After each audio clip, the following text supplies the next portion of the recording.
I'm Dr. Aashish Phadke from Mumbai. Then coming down. So now we will see what is Sattva-Vajaya Chikitsa, because in our topic we had gross three divisions. One is mental health, about which we have already discussed up till now. And now we will start discussing what exactly Sattva-Vajaya Chikitsa has been mentioned in text, classical way, and how we should able to utilize it in a practice. Because to, like mug up what we call in college days in our Maharashtra and all, that ratta maro, just by heart it and then write it down on answers and get a distinction, and you pat your own oneself. That is not useful, because unless and until you will not understand how to utilize while taking patient by patient, how it is to be utilized in practice, it will not make sense. So let us go methodically what Sattva-Vajaya Chikitsa is. So as the term suggests, Sattva-Vajaya is Sattva and Avajaya. These are the two terms. When they come together, there is a Sandhi and Sattva-Vajaya. Okay. If you remember Sanskrit, which we have studied in our first year, and there is HOA Vayava Sandhi. So that becomes Sattva-Vajaya. Okay. So Sattva is nothing but one of the Triguna, Sattva Rajatama, the Triguna which we have learned from Samkhya and in yoga and also in Ayurveda, because Ayurveda accepts Sankhya, Ayurveda accepts Nyaya, Ayurveda accepts yoga to some extent, Ayurveda also accepts Vaisheshika, and also accepts to some extent very specific part of Purva Mimamsa and even Vedanta, that is Uttar Mimamsa. Okay, so here this is one of the explanation of Sattva is one of the Triguna, that is Sattva. And the other very typical, as already I have mentioned in our earlier discussion, that Sattva is also synonymously utilized in Samhita as a manas or mana or mind. Okay. Then what is Avajaya? So Avajaya is to withdraw, to overcome, to conquest, or to conquer. Okay. So these are various meanings of Avajaya. So Sattvavajaya means to withdraw the mind from the unwholesome object, or to overcome difficulties of mind, in simpler word. Okay. It also implies achievement or balance, or achievement of balance between this Sattva, Raja and Tama. So you try to attain homeostasis in a way that are controlling the factors of mind. Okay. Then it also works with an objective to increase the Sattva Guna by diminishing the other two doshas, or of that of Mana, that is Rajas and Tamas. Okay. So Sattva Vajaya can be utilized for taking care of Manas Vyadhi in nutshell, and certain situation. It may not be frank Manas Vyadhi, but it could be certain conditions which can be also be manageable with the use of principles of Sattva Vajaya. But there is nothing mentioned in our text apart from some of these terms or some of these shlokas. There is hardly anything which has been mentioned. So, what should we do? And when we start reading outside Ayurveda, outside compendias, outside Samhitas, then we read something like cognitive behavioral therapy. We start reading like rational emotive behavioral therapy, that is REBT, which Dr. Albert Ellis has promoted. And then there are something very commonly spoken about counseling therapy, that is talking therapy, to which we call. And there are certain even advanced levels of psychotherapies. One of the earliest forms of psychotherapies could be like your Freudian analysis, right? Or your this CBT, and then even Gestalt, and many things are there in this particular armamentum. So we have to be open and we have to read this, and then if possible we can correlate that how we can make best use of this. Now this Sattva, if we go even little deeper with the etymological derivation, because being Ayurvedic we are habituated to have vyutpatti. So if we try to understand vyutpatti from the Sanskrit root sat, by adding suffix tva, so that is coming with sattva. Okay, and the word avajaya, that ava plus g, achapara jaye, that is the term in Vyakaran.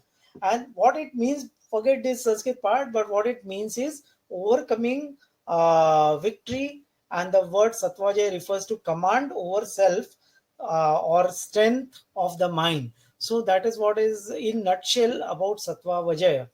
In other words, sattva vajay means overcoming of mind or control of mind. Okay. So sattva vajay puna, ahitebhyo arthebhyo mano nigra. That is what is this shlok which we read in Samhita.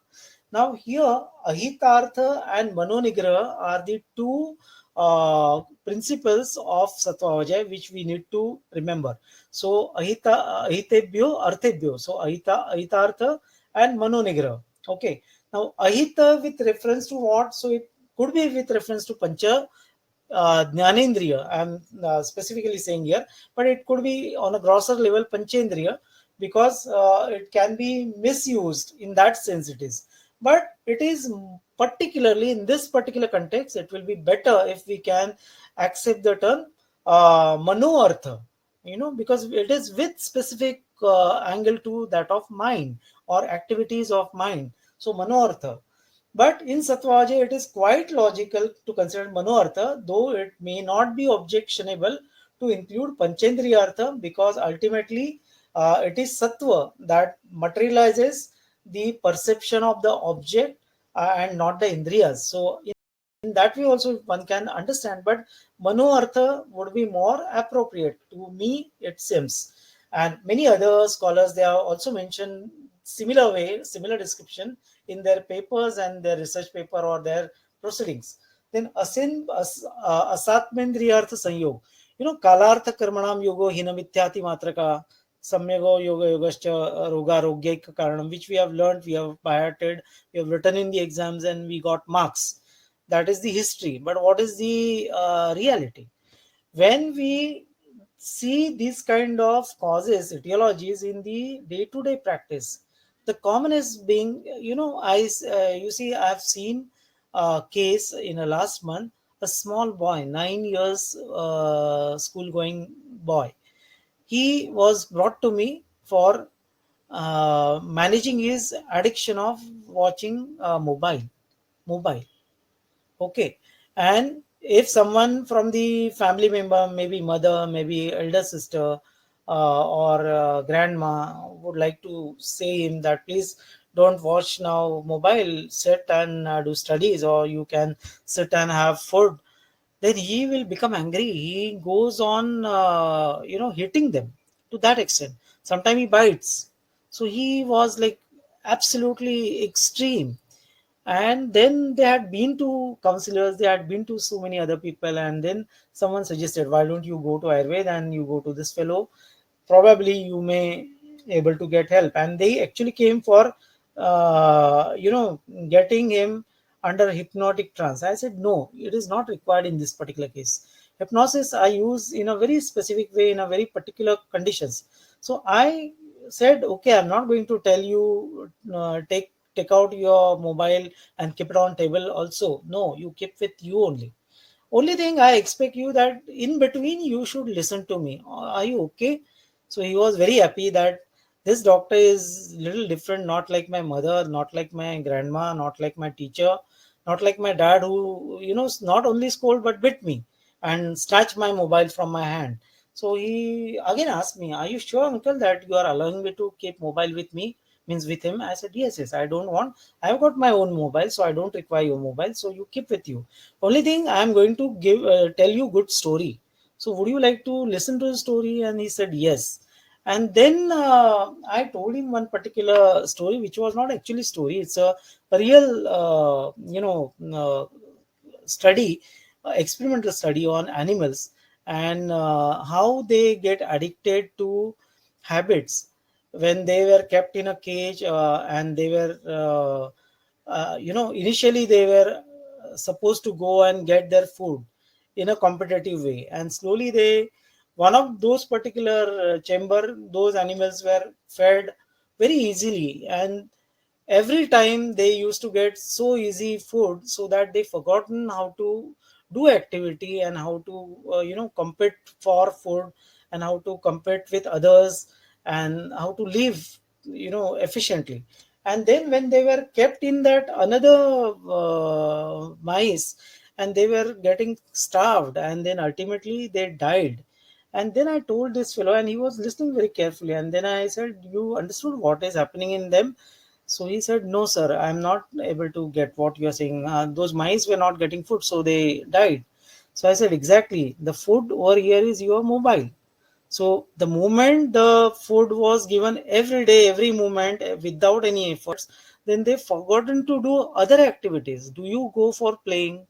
Do you do your studies well? Do you listen to music? Do you listen to news, everyday news?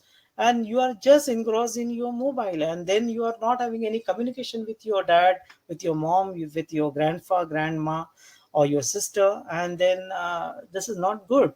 And then he was very much very serious. And after 5 days or so, I just gave very few drugs, and I knew at my heart that they are not going to make major things, though they are media drugs. But what is going to make major thing is the Vijnana part, which I have told him. He started thinking over it. Chintyam Vicharam Uryam Cha, what we have seen, Manas. And then his mother told me, "Doctor Saab, what you have done, he has not taken." I said, "I am not saying stop. I am saying only thing that you are getting addicted to, at least accept that and try to come out of it. No doctor on this particular word is going to help you by giving pills. You are your own doctor and you have to help yourself. So, dear, this is the time. Otherwise, you will be like that mice." Then he said, "No, no, no, uncle, I don't want to die." So I said, "Great." So, so you have to get the modules from the other disciplines or other, models, and utilize. So anyway, coming back. So Sattva here, Panchendriya Artha or Mano and here it is Asatmendriyartha, we were there. So Ati Yog is bad, Hina Yog is also bad, and Mithya Yog is also bad. So if you don't do any physical exercise, then again it is a Hina Yog.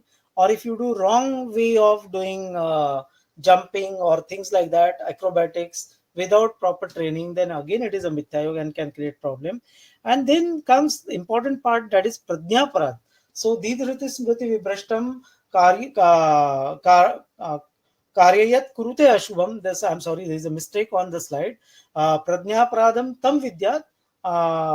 Again, it has been taken over. So any disease per se, Pradnya Prad is one of the basic etiological factor which they have discussed. So we have to look at what Pradnya says, what our Satu Nishchayatmika Buddhi, and not just that Buddhi, Pradnya is beyond that. In yoga, it has been specified about Pradnya in a very great depth.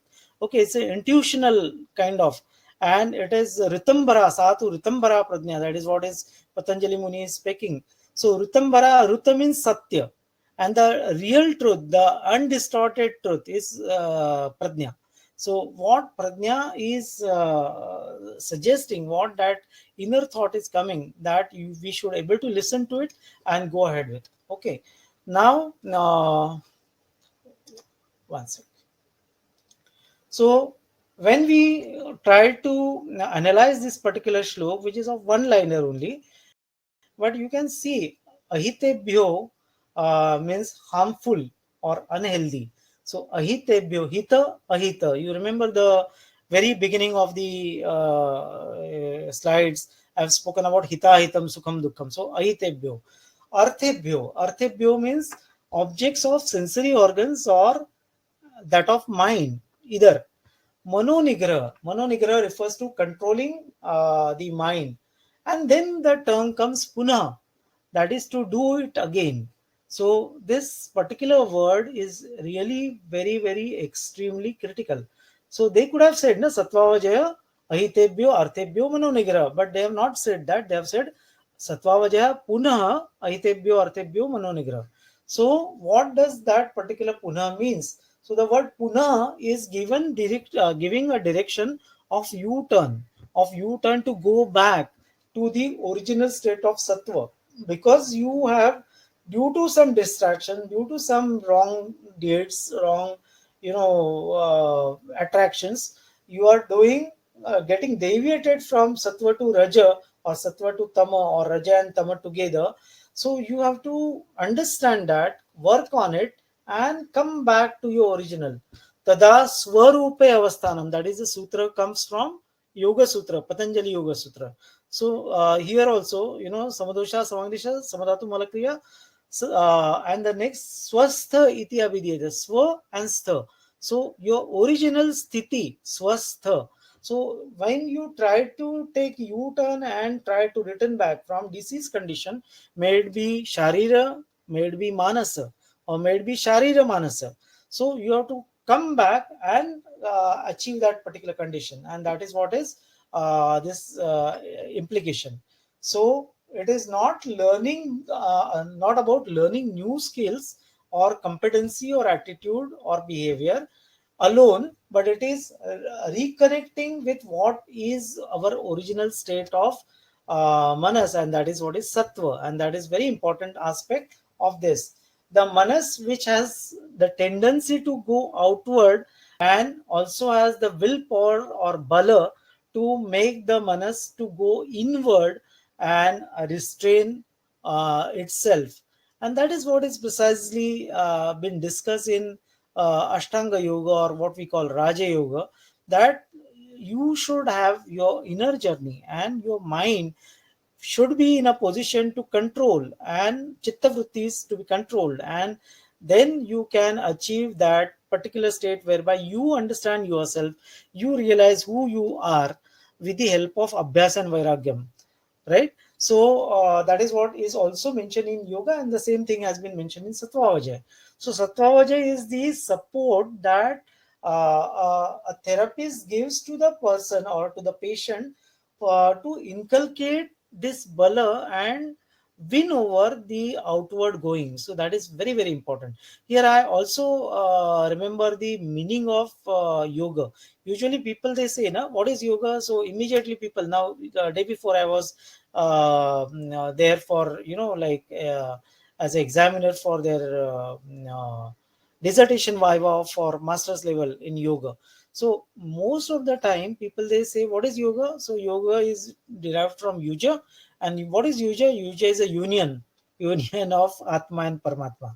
So I say yuja is got three connotations, three meanings. One is yuja, what you say, right? But another very important meaning is yuja sanyamane, and the third meaning of yuja is yuja samadhau.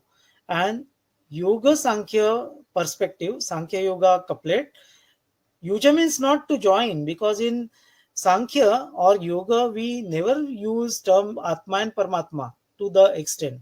Ideally it should not be used, because in yoga it is Purusha and Prakriti. It's a dualistic philosophy, and Purusha is a consciousness, pure consciousness.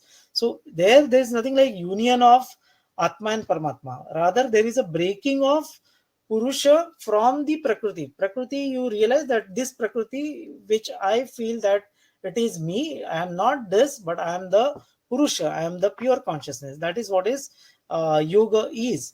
And here, for that purpose, again, you have to do inward journey, and you have to restrain your chitta, and yoga is chitta vritti nirodha, and yuja samadhoda. Another synonym for yoga is samadhi, and that samadhi is also been utilized, also been mentioned by Sattvavajaya, which we'll see little later.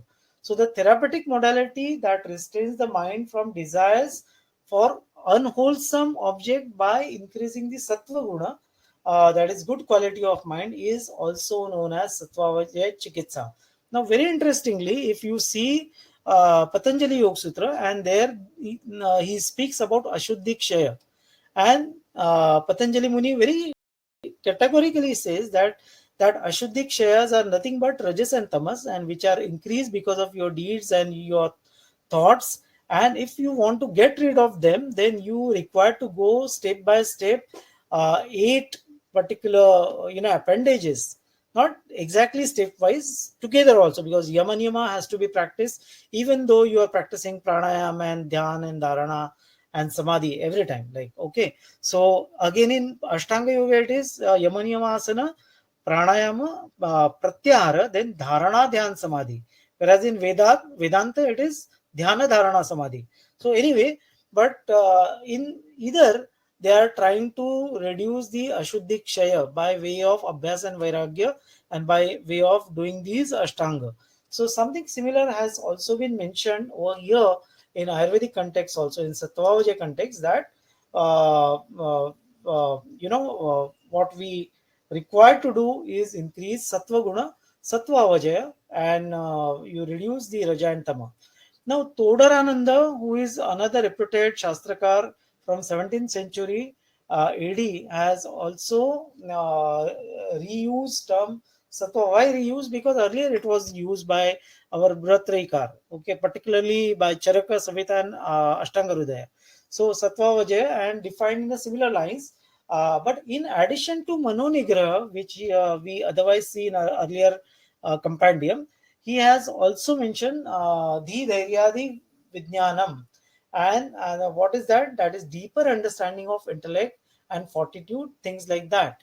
Under the concept of Sattva Vajaya, it has been mentioned that Aitebhya Siddharthebhya Mano Nigraha Nigrahanam Tatha Dhi Dhairyadi Vijnanam Sattva Vajayam Uchyate. And here these buddhi or intellect which guides us, already we have mentioned that Satu Nishchatmika Buddhi, then Dhairya is patience and fortitude, and Adi means some of the more such methods which are Vijnanam or which are scientific in nature. So you can think of using them in your clinical practices. Okay, then Vagbhatacharya in Ashtanga Hridaya, not Ashtanga Sangra, I'm saying Ashtanga Hridaya.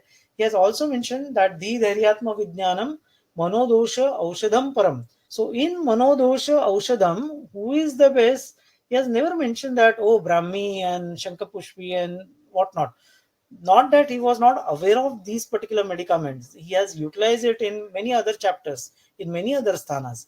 But specifically, he has mentioning here that the Dhairyatma, the Dhairya Atmadi Vijnanam, Manoshadam Param. So in all these Mano Dosha Oshadhanam, these things, the Dhairya, Atmadi Vijnanam, they are Paramaushadhi. Okay.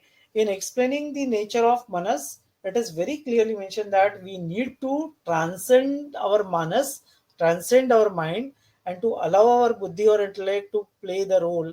And hence, the becomes very important in Manonigra. Okay, then Dhruti relates with discriminative power based on our past, and Smruti is retrieving of memory, which I'm sure all of us we are aware of. So this is another important thing which I wanted to bring to your notice. Then in Charakacharya, it has been mentioned that Smruti or memory and Samadhi or mental equanimity as important aspects of mental health. So it has been mentioned by Charak Samhita and Sutra Sthan that Manasodhyana Vidyana Dhairya Smriti Samadhi Vi. So Manasodhyana means self-knowledge, the knowledge about self.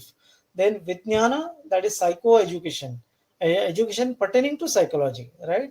And the related areas, scientific areas, then and now also. So we just not only rely upon alone CBT or alone other modalities of modern Western psychology, because it will not be appropriate. You require to know what Ayurveda has already mentioned and what Yoga has mentioned, and then Sankhya has mentioned, and then you should come back to conjoining the modern aspects and then utilize for our day-to-day practice. Dhairya, that is patience and willpower. Smriti is memory. Samadhi is self-transcendence. That is also important. So Samadhi can be understood in a various ways. Samadhi is not to be understood in a very classical way, like a person gets absorbed. Now, in with specific reference to say, if we think about Samadhi means asampradnyat Samadhi of that has been mentioned by Patanjali Muni, then a person lives life. So that is of no importance to us and no importance to our patient.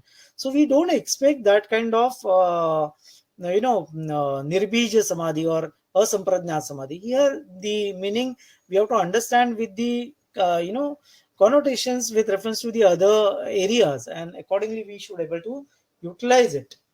Now coming down to another considerations, some correlates between Ayurvedic and modern medicine nomenclature and mental disorders, and this is very important.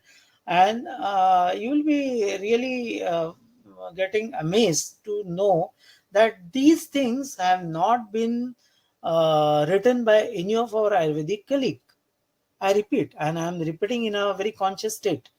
These particular paper or these particular terms which I have collected, they are not mentioned by any of our Ayurvedic scholar.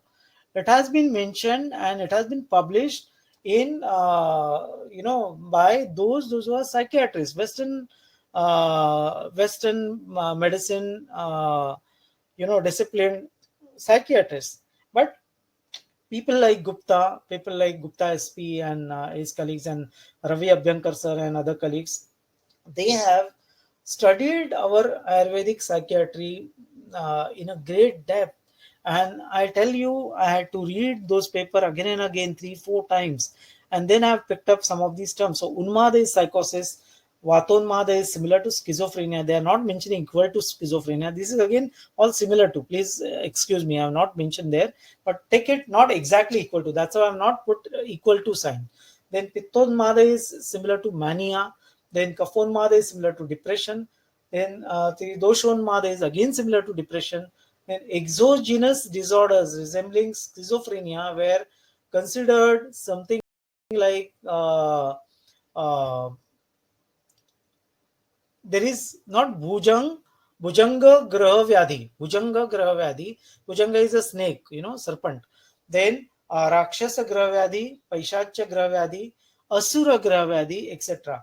So, I remember particularly when we were in final and when we were listening to these Graha Vyadhi and all that, particularly in Balarog and all, people used to laugh and they used to make fun of that particular topic. Is it possible? What this is rubbish? Why these things are to be taught? Let these things get out of syllabus and things like that. And one of our senior teacher who has recently come from Jamnagar, and he started saying, no, no, no, you should read carefully. You read Nelson, you read these things, and then you will see striking similarity. Then you will see, oh, these are similar to these, and then you may able to understand something more depth. So okay, some of the treatment modalities you look like weird, but we are not able to understand the rational, the logic behind it. That doesn't mean that they are to be thrown. And precisely, even in Charaka, you have a very interesting and very important phrase, that pratyaksham hi alpam, apratyaksham hi analpam. I'm sure all of us, we are knowing this particular phrase. Pratyaksham, direct evidence is always less, and indirect evidences are, abundant. But we are not able to know that, because our ability to understand, our ability to listen to them, our ability to see to those are very, very less. So we should not discard those. Now, Gandharva Grahavyadhi, Pitru Grahavyadhi resembles with that of depression. And these are the things which I have taken, those resembling Daiva Grahavyadhi, Yaksha Grahavyadhi, and Gandharva. They are again can be, this particular one is with maniac, and the Gandharva and Pitru Graha is with reference to depression. So, when we get such kind of direction, at least if we get a directionality to understand what those particular texts are saying all about, then we can get more into more depth literally first, and then we can search for someone who has already worked out and gone ahead in doing that. So sattva guna is illuminating in nature. Here illumination refers to knowledge that help one to know the true and ultimate nature of anything in this world. Therefore, empowering the person with the knowledge about certain things that are leading to distress, and giving knowledge about methods to handle and cope with these events it is been done in the process of Sattva Chikitsa. So see how important and how simplified message we can get. And therefore, if someone is thinking that no, Sattva is to be thrown away from the syllabus, I really feel very sad to see the approach from that other aspect, that it is to be removed from the subject. No, it is not to be removed. Rather, I would suggest, and we had discussion with Dr. Mala ma'am, and some of her papers one should read. She has written a very wonderful paper on Sattva Chikitsa in comparison to cognitive behavioral therapy. You can search on Google, you can read that. Very nicely depicted. And mind will, Dr. Mala Kapadia is not a Ayurvedic doctor, though I know her since ages, like a long, long time. There's a history how I came to know. But then, very nicely, she has tried to, imbibe and tried to correlate CBT and Sattva. So we were discussing that can we create a module, can we make a effort that we should teach our youngsters, our young practitioners, or our young students how to apply Sattva Vajaya. Because in some other areas, some one of my another friend only, he is doing courses on Sattva Vajaya, but then he is only focusing on CBT and dhyana. Okay, and the major focus is on dhyana, and that is again coming from a particular vipassana style of meditation, and sakshi bhavana is another thing. So good, even that is also good, but then we can have more holistic, more all inclusive, and we can create a module, and we can give that kind of module to our students, to our doctors, those who are interested to learn Sattva Vajaya particularly, and they can utilize day in day out in their routine practice, Ayurvedic practice. I'm into say. Okay, so let's see, after this Ayurveda conversation, we may get chance to work on it, and with the grace of Krishna Kumarji and all other stalwarts, all other seniors, if they can bless us, so we will be able to go ahead and do something on this particular direction.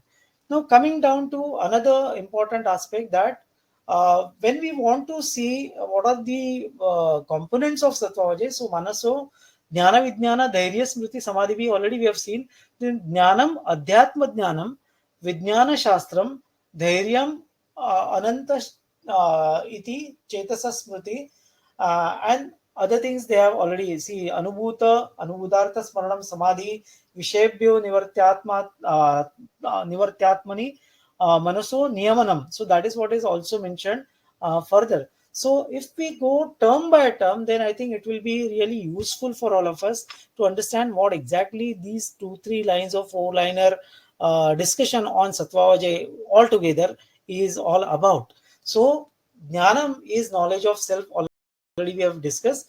It includes basic understanding of the concept of self, that comprises of knowledge about having 3 different components of life, body, mind, and soul. Right? So you require to know about yourself, you have to accept yourself, then you should also know about your mind, how it is operating, how it is working, and then of course about the jnanam, about who am I. So that is atma jnana. Okay, so all that. Then it also includes the understanding that a human being is not just a body or mind, but something beyond that, and that is what is the Vedanta part we speak. And or even in Purusha Prakriti, that is Samkhya, also speaks the same, that you are not that Prakriti, but you are Purush.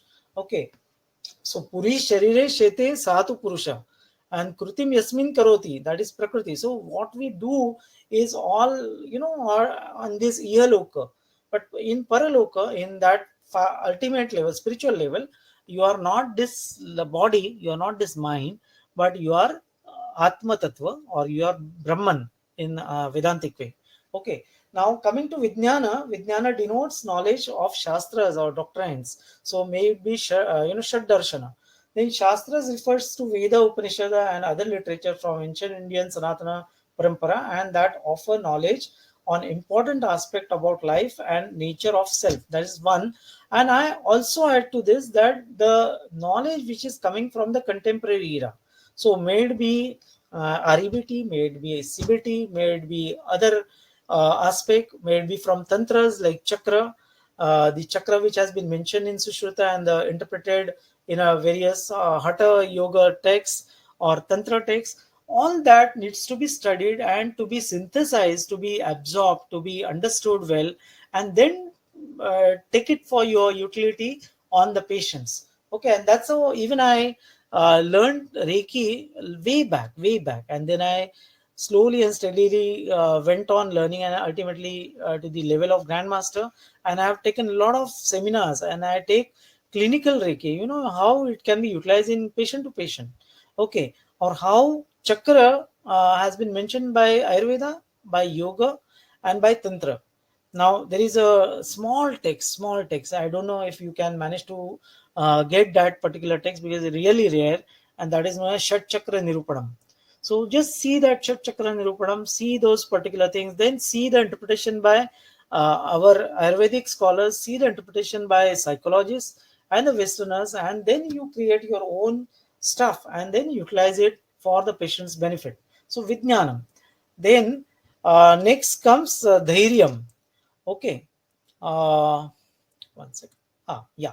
So dhairya means courage, dhairya means strength. It is steady conduct or patience, and it is that quality of a human being which makes one strong and persistent despite of failures and obstacles in the path of successes, and that is precisely termed as resilience. Resilience. So you have to help your patient understanding these qualities which are inherent to all human beings, but you have to cultivate them, you have to make them understand, you have to make them revisit this particular aspect, and then one who possesses this quality can see the light beyond the obstacles in the path of this ultimate and ultimately takes them to desired destinations or success, and all that is wished for. Now, and that is what is, and here I would also give a little reference, a very painful reference. Actually, it's not a very nice to even discuss on this particular platform, but I have to because that is what is very closely related to. Now, you know that in most of these Nazi regime, Jews were taken to concentration camps, and and lakhs of people they died. The moment you are entering into that particular concentration camp, then they were aware that we are going to die one or the other day. But in spite of that, many of them they survived in spite of getting no food or low food, a lot of agonies, lot of torture, lot of fear, lot of uncertainties about death. Anytime, any moment, they can be shot dead. In spite of that, many people they were survived, and one of the Swedish psychologists, he has taken interview of such ladies, those who have survived from this Holocaust. Okay, and then when he asked those all females, and he asked how you could able to manage this and what gave you that strength to survive and come out, and now you are living, now you are so many years later of this particular of World War II, and what are your feelings? And then most of their answers were common, one commonality, and that commonality was that we had a confidence, we had a faith, we had full faith on that Almighty, that He is going to take care of us, and we are going to bear whatever tortures, bear whatever things they are doing, but we are going to survive, and we are not going to die here because we have not taken, birth on this earth for getting dead by them, and we are going to come out of it. And that has pushed us bit by bit, and we all are now alive. And that is what that phenomenon he has then coined it as a salutogenesis. And that salutogenesis is a very interesting and very important milestone in the history of health management overall globally. And that salutogenesis is in all inclusiveness, holistic approach. Salutogenesis is opposite of pathogenesis. Okay, and here it is pathogenesis, or that disease centric, that is illness, and here it is wellness. So all these are also included in our ancient Ayurvedic literature with a little different connotation, but those concepts are there in our Ayurvedic texts.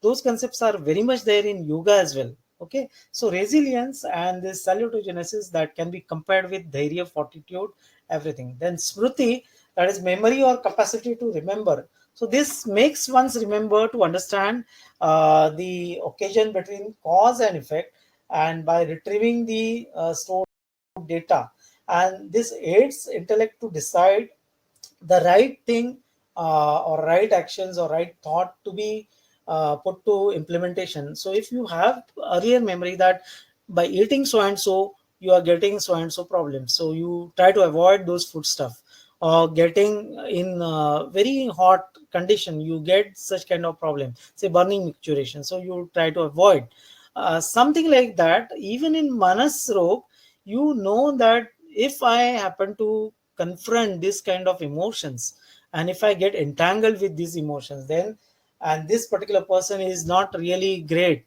if I get in touch with this person, then he will start unnecessary topics, and then he will create problem for me. He will just go away, but then my entire day will go worse. So you tend to recall that, and you try to create distance with that particular person or that particular cause per se, right? So smriti. Then samadhi, that is complete absorption or meditation, leads to samadhi, that is transcending body and mind. Now here another thing which I would like to also give, that samadhi can also be understood in a different way. Now whenever we are listening to very good lecture, very good discourse by a very great scientist or very great Ayurvedic physician or teacher, then you forget that, oh, you have to go home now, that is 5 o'clock or this is 6 o'clock, you have to attend clinic, you forget everything and you get engrossed in that particular topic. So that is also part of samadhi only. When you listen to wonderful music, when you listen to wonderful dance, sorry, instrumental music, then you get engrossed. When you look at a very beautiful dance or beautiful scenery, then you don't get aware of other things whatever are happening next to you. Somebody is calling you, somebody is touching you, then also you don't realize, and that is what is also getting engrossed, absorbed, and you transcend your body and mind, and that is also is samadhi. And sometimes this kind of technique, so I use sometimes music therapy, I sometimes use theater therapy, drama therapy, I sometimes use role play. So those things are also make you jump into this mode, and that also reduces your agony, that also reduces your that weird thoughts and helps you. It is one of the highest order step in Ashtanga Yoga. That is a different ball game. We have already spoken a little about that. Then it indicates the state of being in unison with Paramatma and Atma, Parabrahma or Paramatma. That is one way of looking at it with your Vedantic way, but not the Advait Vedanta, because Advait Vedanta is a idealism actually. Okay, it's not. It's though it is monism, it's a subjective. Object. It's not a like. Other kind of Vedanta like Shuddhadvait and Dvaitadvait and Vishishtadvait, where there is a duality, and there then they say that I am getting united with the ultimate God, or I am different with the God. Here in Advait we say you that Brahman and myself we are same. Tat Am Brahmasmi, Tattvamasi. So that is different. But anyway, for understanding, common understanding, it is okay. It is that state in which being realize the true nature of life. Already we have discussed it many times, and ultimately it is helps you to reduce pain management. I have used it in cases of rheumatoid arthritis. I have used it in cases of even cancers. I've used it in migraine and so many other things. So, and even in purely typically manas rog conditions where a person is absolutely haywire. So you have to understand which particular methodology you have to adopt to and go ahead with. Okay. Now going ahead, what are the techniques which are to be followed by Sattva Vajaya Chikitsa? SVC is Sattva Vajaya Chikitsa. So chintyam vicharyam uyyam cha. So chintya is by regulating your thought process. Now, how to regulate thought process? So there are techniques and steps promoting jnana. And what are those? Like recognizing or correcting negative automatic thoughts. So sometimes people, they, before starting something, before starting your treatment even, today only one lady called from somewhere else and said, my son has got Crohn's, and do you think I should come to you? I said, ma'am, you have called me, so you have to take a call. No, no, I want to know whether Ayurveda can create any side effect to it. Does it have any heavy metals? And does that will help? So I said, see, look, you are taking the path in a negative mode. So why don't you think that you have already tried everything from modern side? You are giving modern medicine, and you know the benefit and side effects. You know the pros and cons of either. So why can't you think that, okay, let me try, give a try, fair try to Ayurveda?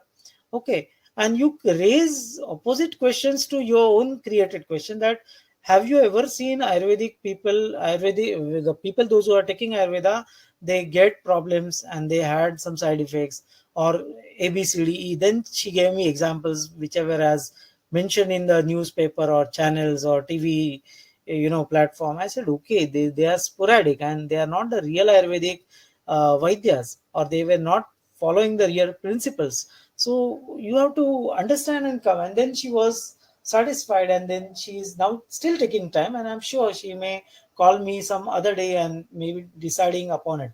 But recognizing and correcting the negative automatic thoughts. So if you recognize those negative automatic thoughts, then it should be replaced with positive thoughts, and which are achievable thoughts, and it needs to be achieved part by part, not in a major goal, but you give by piecemeal. And you should also tell them the methodology to do it. Many times you go and see that patient, they come and say, doctors are told, and particularly all, cardiologists and everywhere, oh, you have got stress, you better reduce stress. Oh, how to reduce stress? No, that we don't know, but you have to reduce stress. You do yoga, you reduce your weight. Arey, but how? And there is no proper answer. So in Sattva we can give, in Ayurveda, we can give methodical answers step by step. Teaching reattribution techniques, increasing objectivity in perspective, keeping spiritual understanding of life. So you have to give that background also. Identifying and testing maladaptive assumptions and decentering that. Behavioral techniques such as activity scheduling, because sometimes what happens, people, they think that I'll do this, I'll do that, and they don't have time, and then they get like hang. How you keep a lot of things on your desktop, and then when you start operating your computer, and then you see, oh, my computer is not working fast, it's very slow, or it gets hang. So likewise you can also get hang. So you have to schedule your activity. You should teach them how to do time management, homework assignments, graded task assignments, behavioral rehearsals, role playing, then divergent techniques, divergental therapy techniques, then teaching problem solving skills. So you have to give them in a very methodical way, then reduction, re-education and insight, I'm sorry, and punarshikshan and vicharana, that is to be inculcated in these things. I'll just take 1 or 2 minutes more while speaking on role play. Now, when I was addressing to children of 10th standard, and as I already mentioned that my work while doing my PhD, it was on students' test anxiety. Test anxiety is examination anxiety. So even though a student has learnt a great way, and then when he goes for exam, or when the exam is really approaching, then he becomes blank sometimes, or he doesn't recollect anything, or sometimes he is creating all negative thoughts that, oh, what if I will fail in the exam, what if I will not recollect, what if I will get part which I have kept for option, what if I'll get less marks and not get admission in required college, what if everybody will start laughing at me, my family member they are thinking great things about me, and what if I'll miserably don't do well, and that can lead to great pain, great anxiety, and ultimately they leads to depression, chronic depression, and sometimes it gets precipitated before or after or within the time of examination with suicide or death. There was a news coming in TV few days back in Maharashtra. A girl from ninth standard, uh, collapsed in the classroom test of maths. She was in ninth or 10th standard, I don't recollect. But then there was a lot of pressure from peers, from parents, from teachers, and she was one of the topper girl, right? So if such kind of things are there, then it is really difficult. And parents, they don't understand. They say we are spending a lot, and these people are not paying attention. They are not working well. They should not miss out time on TV and mobile and things like that. So I made a idea. I called up parents, I called up students also, and I made students to do role play of parents. And they were initially little reluctant because all parents were there. Then I said, "अरे forget, कुछ नहीं होता है. मेरे सामने तो आपको डांटेंगे नहीं. Nobody is going to, shout or beat also. Don't worry. Just speak out. What do you wish to? What will happen when your parents are holding you back, and what is your response, and how you want them to work with." So they created one first part and second part. And when parents saw many mothers started crying, there were tears in their eyes. Their fathers became absolutely shunned. And then they came and they told us, and we asked them also to express.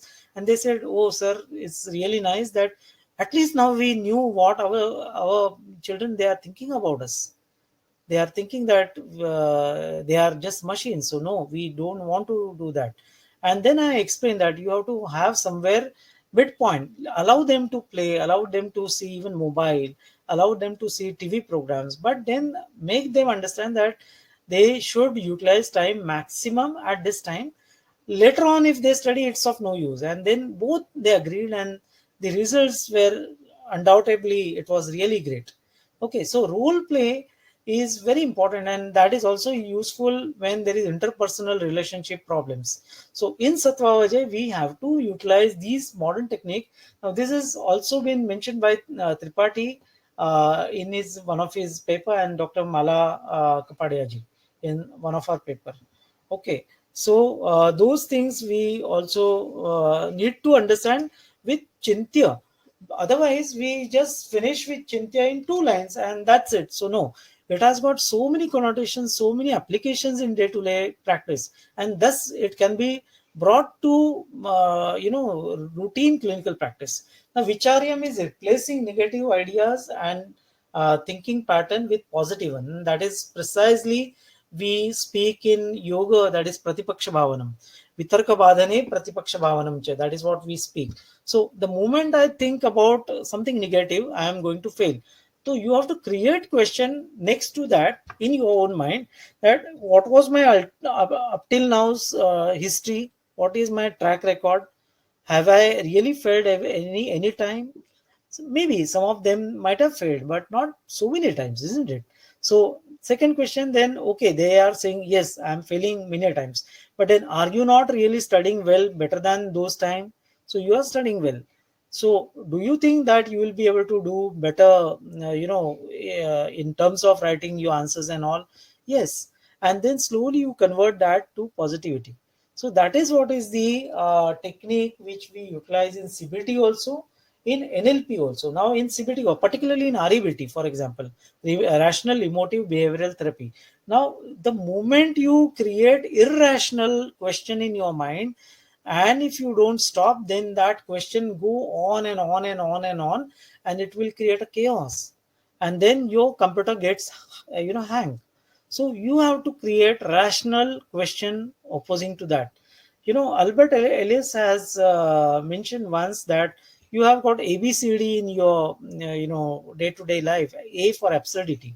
So sometimes something is going to go wrong, and that wrong situation is happening with every one of us. Not that only one person will get something really wrong and all others are good, good, good. No, it's not, right? So when that absurdity is there, then that indirectly or directly, many times directly, it actually changes or alters your behavioral pattern.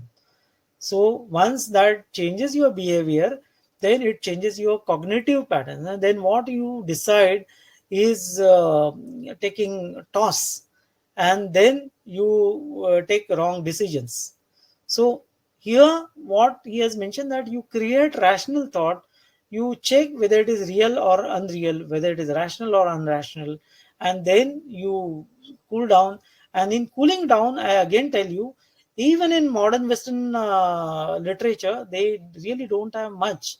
Whereas in yoga, in Ayurveda particularly, we have many things. For example, in yoga, we have very wonderful technique of breath, control of breath. Okay, so chale vate chale chittam nischale nischalo bhave. That is what is Hatha Yoga Pradvika says. So once you breathe in and out, you can control your pran, and you can control your mind. Whenever you are getting disturbed, you see what changes first. It changes your breathing pattern. All that starts, and when you cry, before that also your breath pattern changes.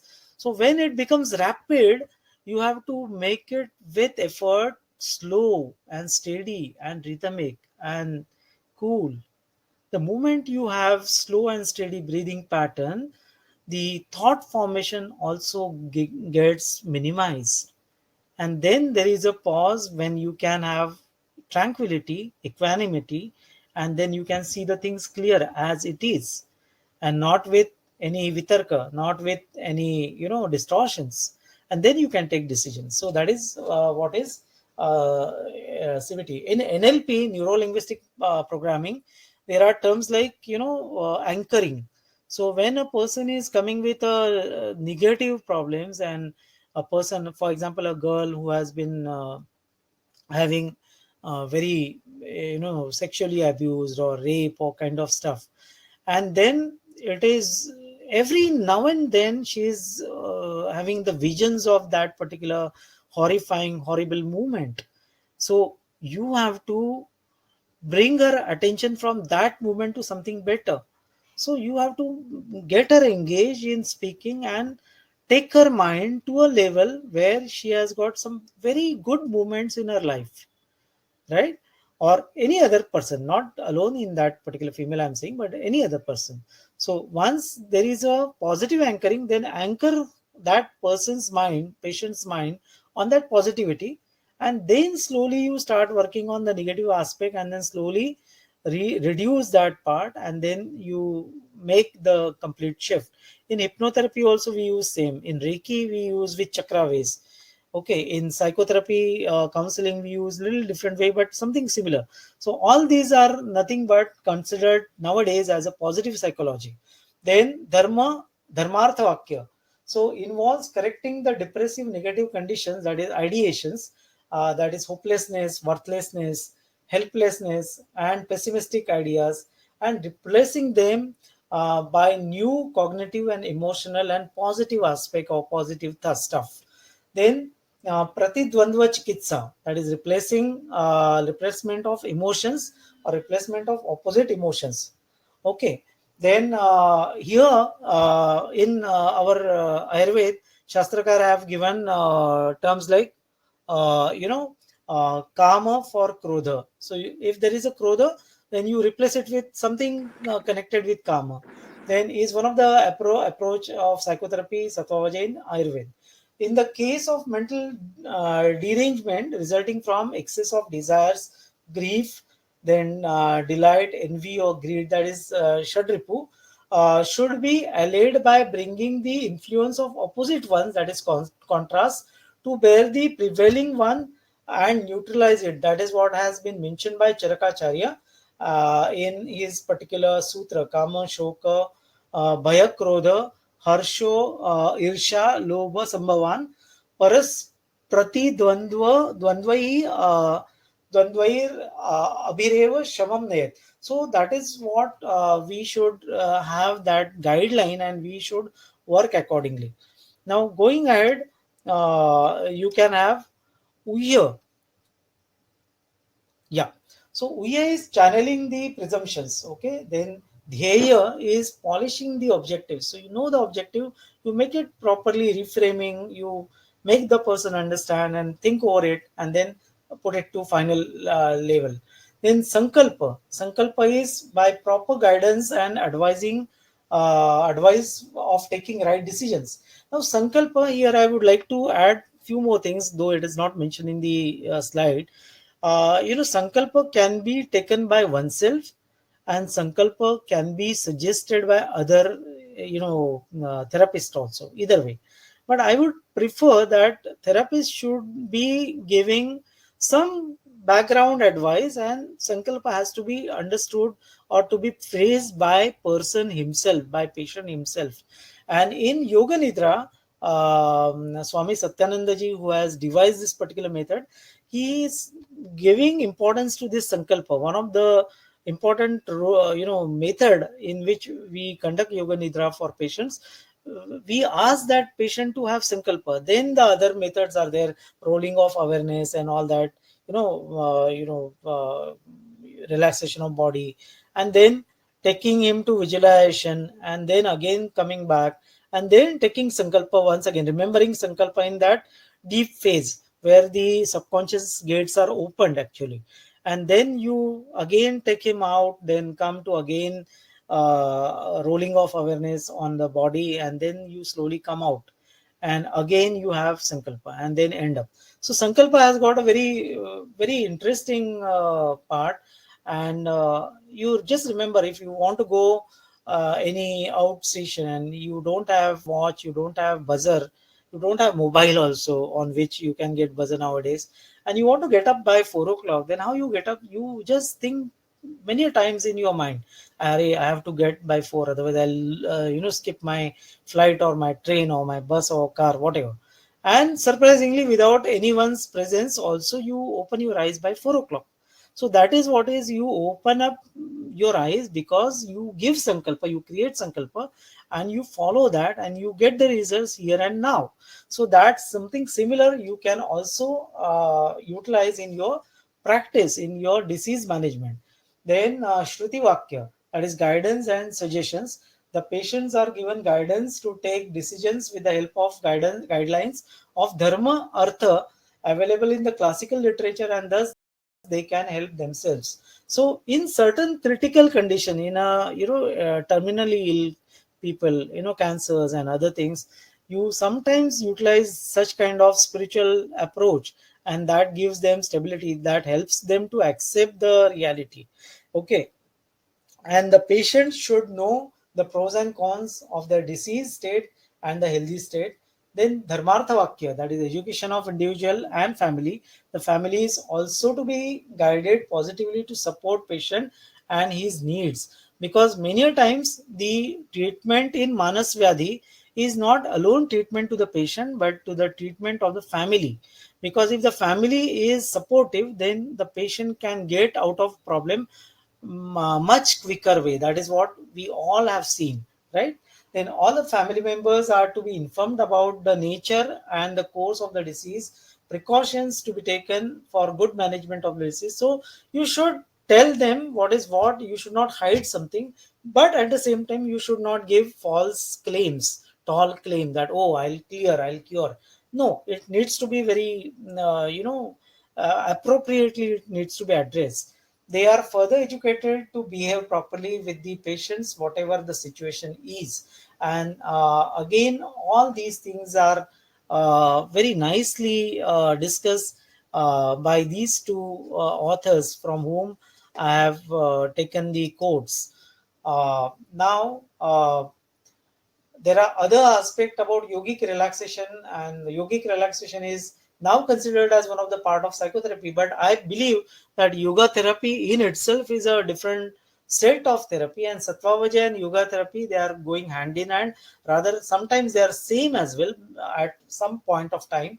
Then biofeedback, then your EKG, that is electrocardiography, then EEG, then BEG, then pulse rate, then blood pressure, then pulse oximetry, EMG, galvanometric skin response. All these are specific tools which will help you to arrive at conclusion that our therapy is really working or not. And that is the need of an hour, that whenever we are speaking about evidence based therapy, so yes, these are the tools from modern medical sciences, modern biosciences, biomedicine, which they are using as a tool for evidence based. So we can also make use of those particular tools without losing our essence, without losing our concepts per se. The feedback helps patients apparently to control these responses, relaxation. Yeah, the patient get boost up basically when they see, oh, earlier my report was this, these were the levels numerical, and now it has reduced. So they themselves get boosted up, and they try to remain on the track, and the compliance to the suggestions or the guidance or the therapy becomes much better. That is what is with relation to this. Now, relaxation is the easily achieved by this therapy, this particular method. So, biofeedback and all, one way, one of the cause for using is for documentation and to compare the results. But the other thing is, it is also therapeutic in nature. Okay, apart from its help in making the evidence based documentation, then a simple form, that is relaxometer, uses only one parameter, that is GSR, but there are several others which uses so many appliances and can make use of this. Other use of biofeedback includes treatment of enuresis, that is bedwetting, then migraine, headaches, tension headache, idiopathic hypertension, incontinence, cardiac arrhythmias, uncontrolled generalized tonic-clonic seizures, and also neuromuscular rehabilitation. So these are the other way in which modern people, they are utilizing this nowadays. So we can also think, can we utilize in some of our benefits. Now coming down to components for stress management, as discussed or mentioned by us.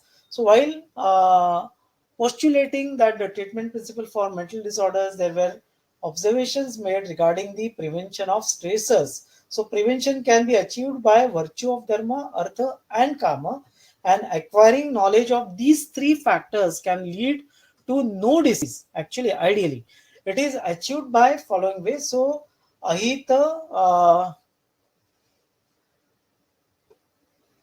ahita varjana. So ahita means whichever is bad, whichever is unwholesome practices, to withdrawal from unwholesome practice. For example, de-addiction. So you know the smoking is bad, so you have to go away from smoking or drink, like that.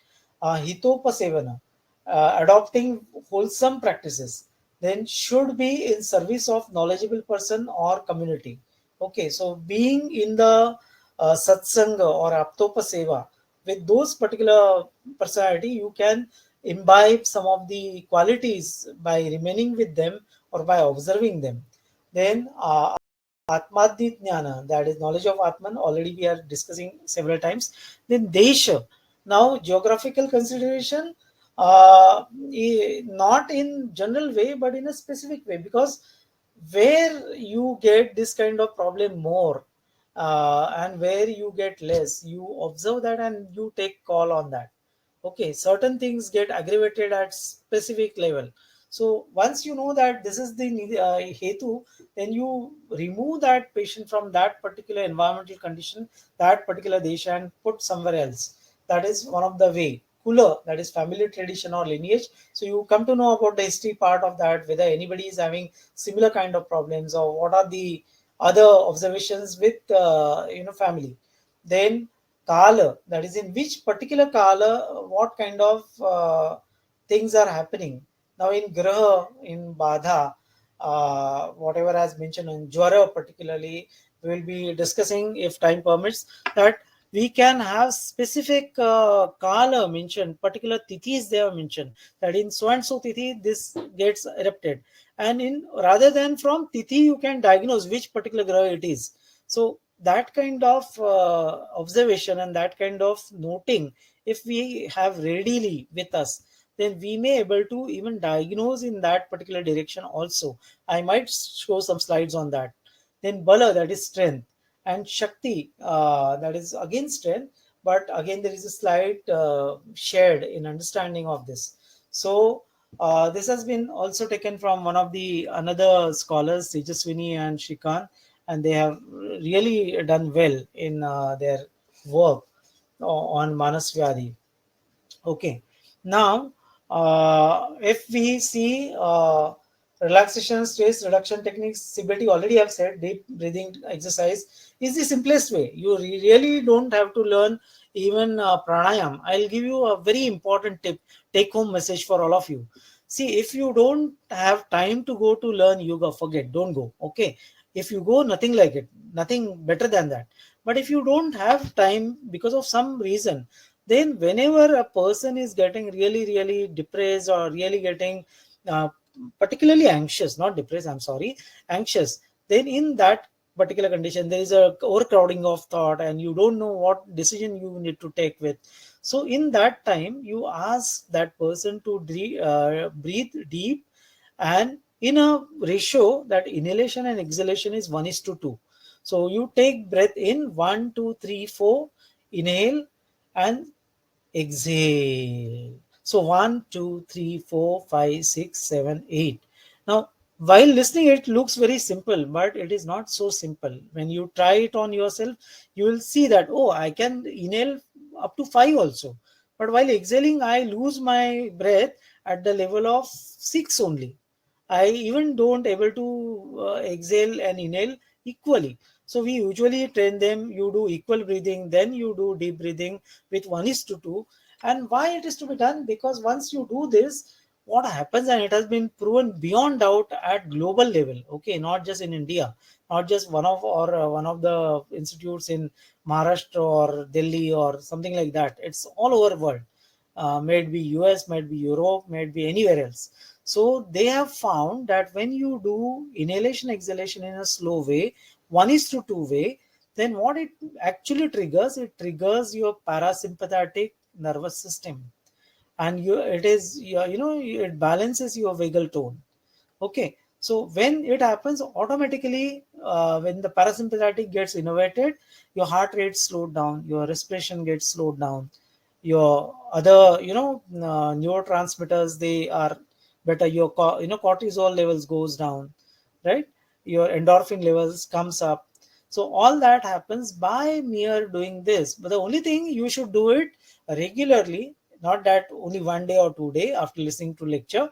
You should do it regularly and at least for 30 to 40 minutes. And if you do that, it has found out to be really really very useful. So just remember this. Then muscle relaxation, we do this again in progressive PMR, progressive muscle relaxation. In hypnotherapy, we also do this in a little different way in Shavasana, or our Guruji under whom I learned yoga under Yogacharya Sadashiv Nimbalkarji, who happens to be a direct disciple of Swami Kulanandaji, the one who has founded Kaivalyadham Institute. So, sir always used to say that we should not say Shavasana because it's a corpse pose. So he used to say, after doing Shavasana, you feel joy, you feel energized, and he used to call that is as a Chaitanyasana. So you feel Chaitanyamaya. So Chaitanyasana. So medical imagery technique. So this is another technique which is also useful in many conditions. Now I don't speak in detail, otherwise we'll really get long, way to finish with. So Biofed already I spoke. Then promotion of Vijnan also we have spoke, and Deshatana. So living spaces and going away, particularly for Devadarshan, for divine, going to divine temples and all that stuff. One part is that divine aura which is there, and that itself also has got effect on your spirit and your mind. This is one. And the second thing, when you leave your uh, uh, routine space, you are going away, you are creating physical distancing from your routine, then you are automatically creating physical distancing from your stressors. You're going away from your home, you're going away from your workspace, you're going away from your clinics or things like that, then you are very free. And then that shows the result. When a patient comes back, they say usually, Doctor Saab, this advice was very useful. And I usually suggest this to many people, that okay, you're fed up of taking medicine, right? Okay, I understand. Take leave for 3 days and take a nice 3 day break and go to such a good place where you can enjoy. And that is also one of the method. This is one of the technique they don't realize, but then we are planning it deliberately because this is part and parcel of our game of making them relax. Now, coming down to another interesting and important part of the last part of this Sattva, that is where this Sattva is utilized. Yes, then automatically we say, oh, it is to be used in Manas Rog. So, which are the Manas Rog? Unmad and Apasmar, we know. So, Unmad Apasmar, particularly Unmad, what they have said, Ashvaset Surudvam Vakye Dharmartha Samhitaihi. So, Ashvasan, that is providing assurance to the patient that okay, you will come out of it. We are there for you. We are giving you the right way of medicines. You are at right hand, safe hand. All that is also useful. And you should also take care of your patient in a great way. And there is a saying in Ashtanga Hridaya that Artha Santanavat Anupalayat. So Artha has to be treated like your own son, and you have to be with Ashwasan to him, and then he can come out. So can be associated with modern counseling methods with various techniques. Moral speech and virtuous words are also used.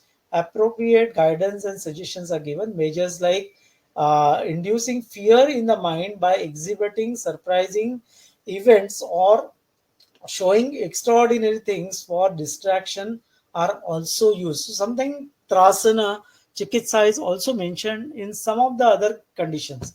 Okay, then this particular shlok we have already seen, and we have said that this can be also utilized as a pratipaksha bhavana technique in yoga or positive psychology. So I'll not repeat it again. Okay, then in Jvara, you will see there is a reference that Krodha Pravata Vyayaman Kashayanscha Vivarjet. So Acharya explains that in case of Navajvara or the initial stage of fever, one must avoid anger and Krodha, which is a dosha of mana. Why? Because Deha Mano Santapakaram Jwaram. That is the basic tenet of Jwara. And if you on the top of it do Krodha or anger, then it will increase that particular Jwara. So it is to be kept aside. That is what is mentioned by Charakacharya. And this is what is Sattva advice actually. There are explanations of Jwara caused by excessive Krodha, which is treated with Sadvakya, that is good advice, and Kamya Artha, that is giving objects, giving desired objects, okay, to the patient. Then Manodnya Artha, giving pleasing objects to the patient. So, see, these are some of the techniques which are practical enough, but that doesn't mean that you should give certain objects which are demanded by patient, which will make the condition worsen. So there you have to make taratamya, and you have to discriminate, and then you have to use it tactfully. Then Ashwasan Chikitsa or assurance in case of Jwara caused due to Bhayaja or Shokaja Jwara, you should do Ashwasana. Vichitreshcha Visher Nashet Smritim. When an individual suffers from Jwara, even by thinking about it, then it is managed by diverting his mind by remembering about different and surprising incidents. Now, here again, you will remember what I have spoken about Vitarka Badhane Viparita Pratipaksha Bhavana, PPB technique, and positive psychology. And I also spoke about neuro linguistic programming. So, you have to change that diversion, and you manage the patient. Then in Apasmara, it is again managed by Vijnana. Then Dhairya, Smriti, Samadhi are the values that are inculcated in the Apasmara disease by friends, well-wishers, and religious sermons, by various religious sermons. Now, in nowadays we hardly see religious sermons, but I've seen some of the cases where they have been spoken about some prayashchitta with reference to the patrika, and they have found out result. There are some papers mentioned by one of the scholar, and she has mentioned that drum player, he had some injury on the thumb and on the fingers, and it was not getting healed, but by doing dhanvantari yag and using dhanvantari yantra and some other sermons, along with whatever medicinal yukti vyapashraya chikitsa and even sattva vajay, he completely came out of it. So that is what is the importance of sattva vajay. Then hikka, shitambu seka sasa traso vismapanam bhayam krodha harsha priyodvega hikka prachavana mata. So in hiccups, one should do that distraction from different thoughts inducing fear, anger, anxiety, or sudden happiness. Okay, so that also leads to stoppage of hikka. Thus, here Krodha and Bhaya are used as treatment modalities, being dosha morbidity of mana or that of mind. So, again, it is intricate. It will be very difficult to say, no, no, these is separate compartment, Yukti Vyapashraya, Daivavyapashraya, and Sattva Vajay. They are interlinked all the time. Okay, now in Visarpa, okay, in Visarpa, it is indicated that Sattvaji Chikitsa method with Krodha Vyayama Suryagni Pravatascha Vivarjayat.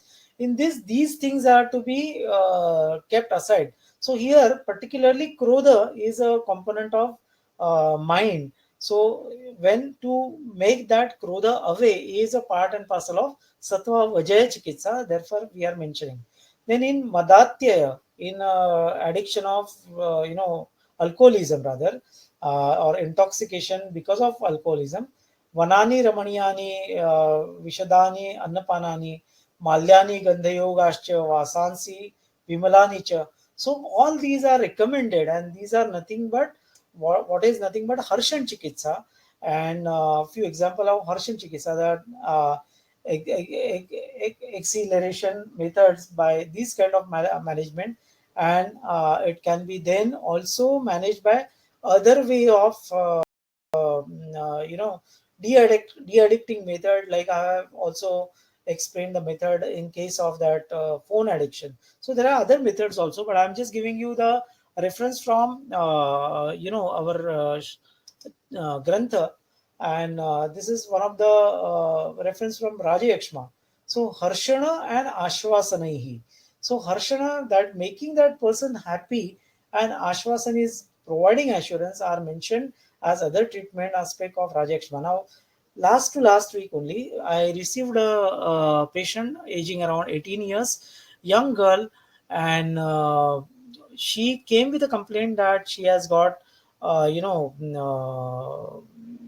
say, glands inside her breast. Okay, cyst inside her breast, and then she had chest pain, and then very importantly, they have all done all required things that is pertaining to like sonomammo and everything. It was looking like fibroadenoma, and everybody said that it is okay, but still she was losing weight to the tune of 10 kgs in last 3 to 4 months.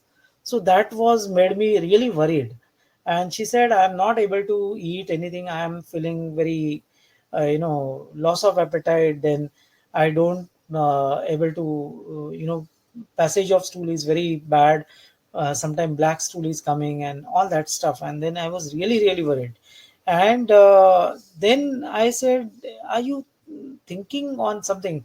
Then she said, no, no. Then mother said they were actually Mohammedan. She came from Saudi. Okay. And I said, if you don't mind, if I want to discuss with you, is it okay with you? Will you able to open up? And mother said, okay, I have faith on you and you can speak with her. And she initially took time to create rapport, but then later on she poured out a lot of things. She had some problems with her affair, and someone ditched her and kind of stuff. And she was really frustrated and very sad actually. And then what she said was like shook me. She told that I'm not able to sleep for last couple of months. I said, what? But yeah, sir, I'm trying to sleep. The moment I close my eye, I see all weird dreams. I see somebody's stitching my lips, and they are doing wrong things with me. And I'm trying to help, call for help, and I'm not able to speak. Okay, in other particular dream, she explained that I am being buried alive by some people, those who are really not very great. And my mother and my sisters and brother, they are around me and they are not able to help me. And I'm crying, but my voice is not reaching to them. And I get a lot of perspiration. I get up from the bed, and this is what is happening. And since then, I'm not able to eat. I said, my goodness, what is this? And then I spoke with, and being Mohammedan, she never had a natal chart and all. So we had no clue. And then I worked out with Chakra, I worked out with a little bit of yoga, a little bit of Reiki. Then I said, we have to rule it out whether you have any other conditions as common as cancer was so anyway you ruled out, but Raja Yakshma, right? And when we sent her for CT, and when the doctors saw, then even he suspected that there is a erosion at the breastbone, sternal, part, and costochondritis was also developed at such a young age. And then MRI was done, then TB gold and all the other tests, and it came out to be Cox. And then she was asking what to do. Now she was about to go to back to her country. So I said, okay, you start with modern AKT, no problem, but you start with other things. And I told her that, see, usually we suggest some of the techniques in our religion, but you are not following that particular faith. So you kindly take help of some, Maulaviji who is really into it. And you can start chanting those ayatas in from the Quran. Then her mom said, already we had been there and some of the things have been said, but then we were not following that rigidly. I said, no, you please start. And I gave chakra therapy to her. I asked her to chant Om without uttering Om, but by just doing humming, because that humming also gives effect of Omkar. And I said Amin has got the same syllables of Om. So there is nothing wrong in saying Amin, Amin and Oms. They are same. And by convincing her, she started working out with that. And yesterday only I spoke with her. Now she's back to her country.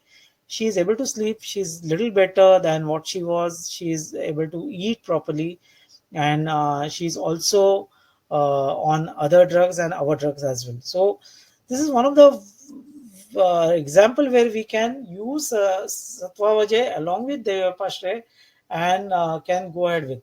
Now these other things, these slides, next slides I'll not show because it's really going very very late, but I'll show. This is one of the slide prepared by Belaguli, Govardhan and group, and it's very nicely mentioned the summary of that, and how Sattva Vajay can be understood in a very quick way. That is what is the example of that. Then this next one is again same author. They have, you know grouped it into tabular form. Already we have discussed that, so I'm not going ahead with that. I'm just showing this and sharing with you. And these are the papers, and this is what we all should read with. So starting from RH Singh sir, which already I spoke, Murthy sir, Tripathi sir, and so many people, they have worked extensively on Sattva Vajay and Manas Rog. So we all should able to take out time and go out of our routine and able to read those particular papers. Then these are the definition of jnana, vijnana and all by various people, various these authors, and what are the goal, what are the achievement to be achieved from these particular techniques. That is again summed up by the same authors, very nice way. So kindly go through those papers if you can see, and you will able to enjoy, I'm sure. Okay. uh, One sec. Now, these are some of the trials which were conducted on, this Manas Rog and Satvavajay. So, these are the SC is the Satvavajay Chikitsa, and formulations on adjustment disorders and in, you know, hysterical neurosis and many other such conditions. And there are good work. Somebody was in a beginning, we were discussing, whether there is any evidence based sattvaji chikitsa. Yes, there is. And only thing, we have to take it to our colleagues, we have to take it to our students and make them aware that yes, it is one of the proven protocol, and we should able to teach them in a simplified way, and they should able to utilize it in their day-to-day practice. Then now we are coming to next part, that is Daivavyapashraya, and I'll finish it very quickly. I'll not take long time on this. So what is Daivavyapashraya? Again, it is mentioned that mantra, aushadha, mani, mangala, bali, upahara, homa, niyama, prayashchitta, swasti nayana, pranipata, gamanadi. So these are the various areas in which this particular Daivavyapashraya Chikitsa works with. Now, when you see the Ayurveda Dipika Tika, Chakrapani Tika, so Daivam Adrushtam. So Daivam is also termed as Adrushta. Adrushta means it is termed in a two way. Adrushta means the deeds which are specifically done for your bhagya or for your shubha karma, okay, for your benefits, okay. And the aushadhi or the chikitsa which is based on this is termed as Daivavyapashraya Chikitsa, okay. So this Daivavyapashraya aushadha means all these A B C D E whatever we have seen, they are happening because adrushta के उत्पन्न करने से व्याधि के उपरित मंत्रा दिए. So when this adrushta karma of the one which you can't see, the one which is unnoticeable, the one which is not rational, which you can't derive any logical derivation, because of which if something is happening and if you are not able to manage it with either with Yukti Vyapashraya or sometimes even with that of Sattva Vajay, then there are certain Daivavyapashraya techniques which are Vyadhi Viparita. And how? It could be Vyadhi Viparit through mantra, it could be Vyadhi Viparit through Manibandhana, it could be Vyadhi Viparita through Mangala or Homa or Niyama or Prayashchitta or Upavasa or Swasti Nayana or Pranipata or visiting to pilgrimage or taking darshan of some deity in a specific very specific temple. So all these they have given the explanation. Then another explanation which is been mentioned by Tikakar Chakrapani ji is saying that Daiva is a term which has also evolved from term Devata, that is deity. So deity is when you are looking at particular deity and you are praying that deity, when you are doing sadhana of specific deity, then that upakrama, that therapy is also termed as Daivavyapashraya Chikitsa. Now, in that, it could be Homa, or it could be Yajna, or it could be Manidharana with chanting of mantras of that particular deity, or it could be Pranipata, or it could be Swasti Nayana, or it could be Gamanadi. So, again, the similar thing we can see in such condition. Then, there is another thing which I am saying here only because this Daivavyapashraya Chikitsa, whatever has been seen in our Ayurvedic Samhitas, they are usually coming from Atharvan Chikitsa, and that Atharvan Chikitsa is coming from Atharva Veda. The fourth Veda, that is Rigveda, Yajurveda, Samaveda, and Atharva Veda, that is very specifically known for its Atharvan Chikitsa. Now, in Rigveda, there are a lot of ruchas which has been revealed. So the name has become Rigveda. Yajurveda is a Ved which speaks very specifically about the procedures about how to perform yajna and all that. So Purva Mimamsakar, they are basically mainly based on this Yajurveda Samhita. Okay. Then Samaveda, how to sing that particular rucha in a particular tone. So in a particular way, it has to be sung. So that Samagayana is the main tenet of Sama Veda. And Atharvana Chikitsa. Now, Atharvana Chikitsa is again a mix, which is partly something similar coming from Tantra origin, that it also speaks about Uchchatana, Marana, Jarana, Vashikarana, or taking care of enemies, all that. Okay. But we are not interested in that. We are very particularly, specifically interested in what? We are interested in curing or managing the diseases. So we have got a lot of such extensive explanation about Vanaspati in Atharva Veda. I'll show you some of the list later on. We have got a lot of explanation about our bodily parts. We have got a lot of explanation about different diseases in the Atharva Veda.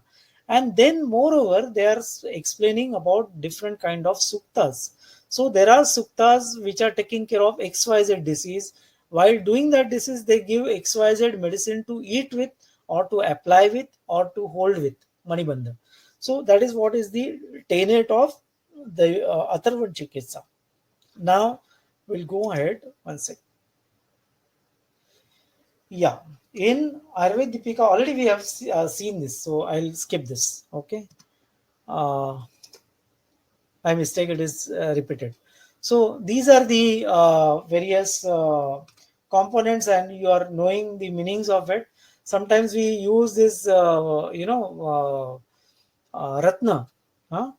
So, so in Navaratna and Uparatna, we see in Rasya Shastra internally, and we see in Jyotisha and in Ayurveda also, that Dharanartham. Rase Rasayane Dane Dharane Devatarchane. That is the explanation about Ratna in Rasaratna Samuchayakar Vagbhatacharya ji. In Rasaratna Samuchay, he is mentioning about the uses of Ratna in this way. Rase, to make various rasa, that rasaushadhi, then rasayane, as a rasayan, as a muktik, as a rasayan, or as a hiraka as a rasayan. Then dane, for giving dan, which is a prayashchitta, or which is a one of the way in this Daivavyapashraya. Then dharane, in particular condition, nettle condition, they are mentioning that this particular graha is of low power or high power. To counteract that effect, you use this or not. So that is dharane. And then devata archane. So you create some ornament and you offer it to God. So devata archane. So this is what they have mentioned. Then home, this prashchitta, or homa or badi, this is not always the physical, oblation or sacrifice. It can be a sacrifice of your ill thoughts that should be given to your manas yajna. So that is what is also mentioned. But unfortunately, people are only understanding that yajna and bali means you have to cut goat. No, it's not that alone. Though there are mentions of cutting off goat, cutting off buffaloes, cutting off your chicken. So these things were there. But nowadays nobody is going for that, and there is also mentioning about yajna and bali in a different way. So that also can be considered while utilizing this particular therapy in a day-to-day practice. Then one sec. Now these are very interesting table. This is interesting table. See, mantra, aushadhi, mani, mangala, bali.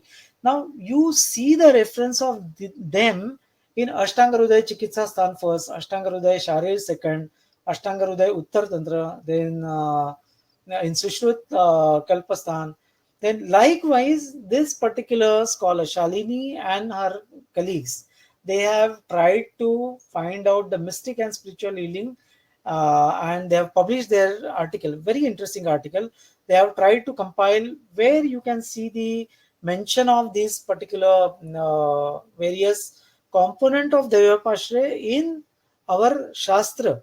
It's not alone in that particular shlok where we discuss three types of Chikitsa, but it is very much there in various other places. Okay, then this is another example which they have found out and they have given. I'll also give some of the examples from my side, that what are the papa karma which one has done in purva, in past life, and what are the diseases which are arrived because of that. Selling of cows, not offering feed to cows, slaughtering of cows and its calves, tying up and beating cows, etc., etc., will create vata vyadhi. Now, cheating one's own brother and killing him to fulfill desire of accumulation of wealth will create arsha. Then showing affections initially and later cheats and kills a king, emperor, or employer or worker, wife at night, that will gives rise to Visarpa. So likewise, hating one's own father, abusing, harming and depriving him of food and clothing, abandoning him and not taking proper care, that will gives rise to Gulma. So these are the examples which he has quoted from the manuscript of Kashyap Samhita. Okay, so in Kashyap Samhita they have mentioned about this. Okay, and it is published, so we can see that particular publication number and all, and we all can see. Similar way, you can also see that the roga, they have mentioned in one column, that is Vata Vyadhi, Jwara, Atisar, Arsha, Visarpa, Udara, and the number of pots to be used for Rudrabhishek. Of course, not alone pots, pots filled with water or filled with milk. So 1030, 6000, 64,000 for Vandya and Yakrut Roga and Shof and Pandu, then 4 lakhs for Prameya, then Shwasaroga 2 lakhs. So this is another explanation given by same group, Divya, Jyoti and group, how this is found in Kashyap Samhita, and this is again something unique. Then again, number of pots to be used for Rudrabhishek, already we have seen that. And then okay, something similar has come, sorry.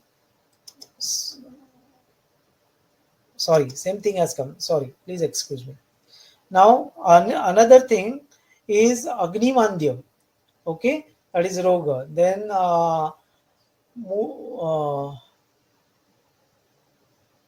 Mukharog, that is not Mukharog, Mukharog, KHA, Mukharog, then Udara, Gulma, and Masurika, that is smallpox. So, number of Tulsi and varieties of flowers to be offered to Vishnu Japa, okay, or Vishnu Puja.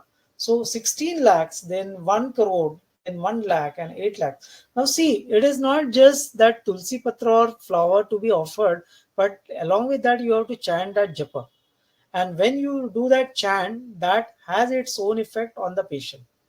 So again, there is a different altogether understanding, and sometimes it is very difficult to prove the exact rationale, exact mechanism of action.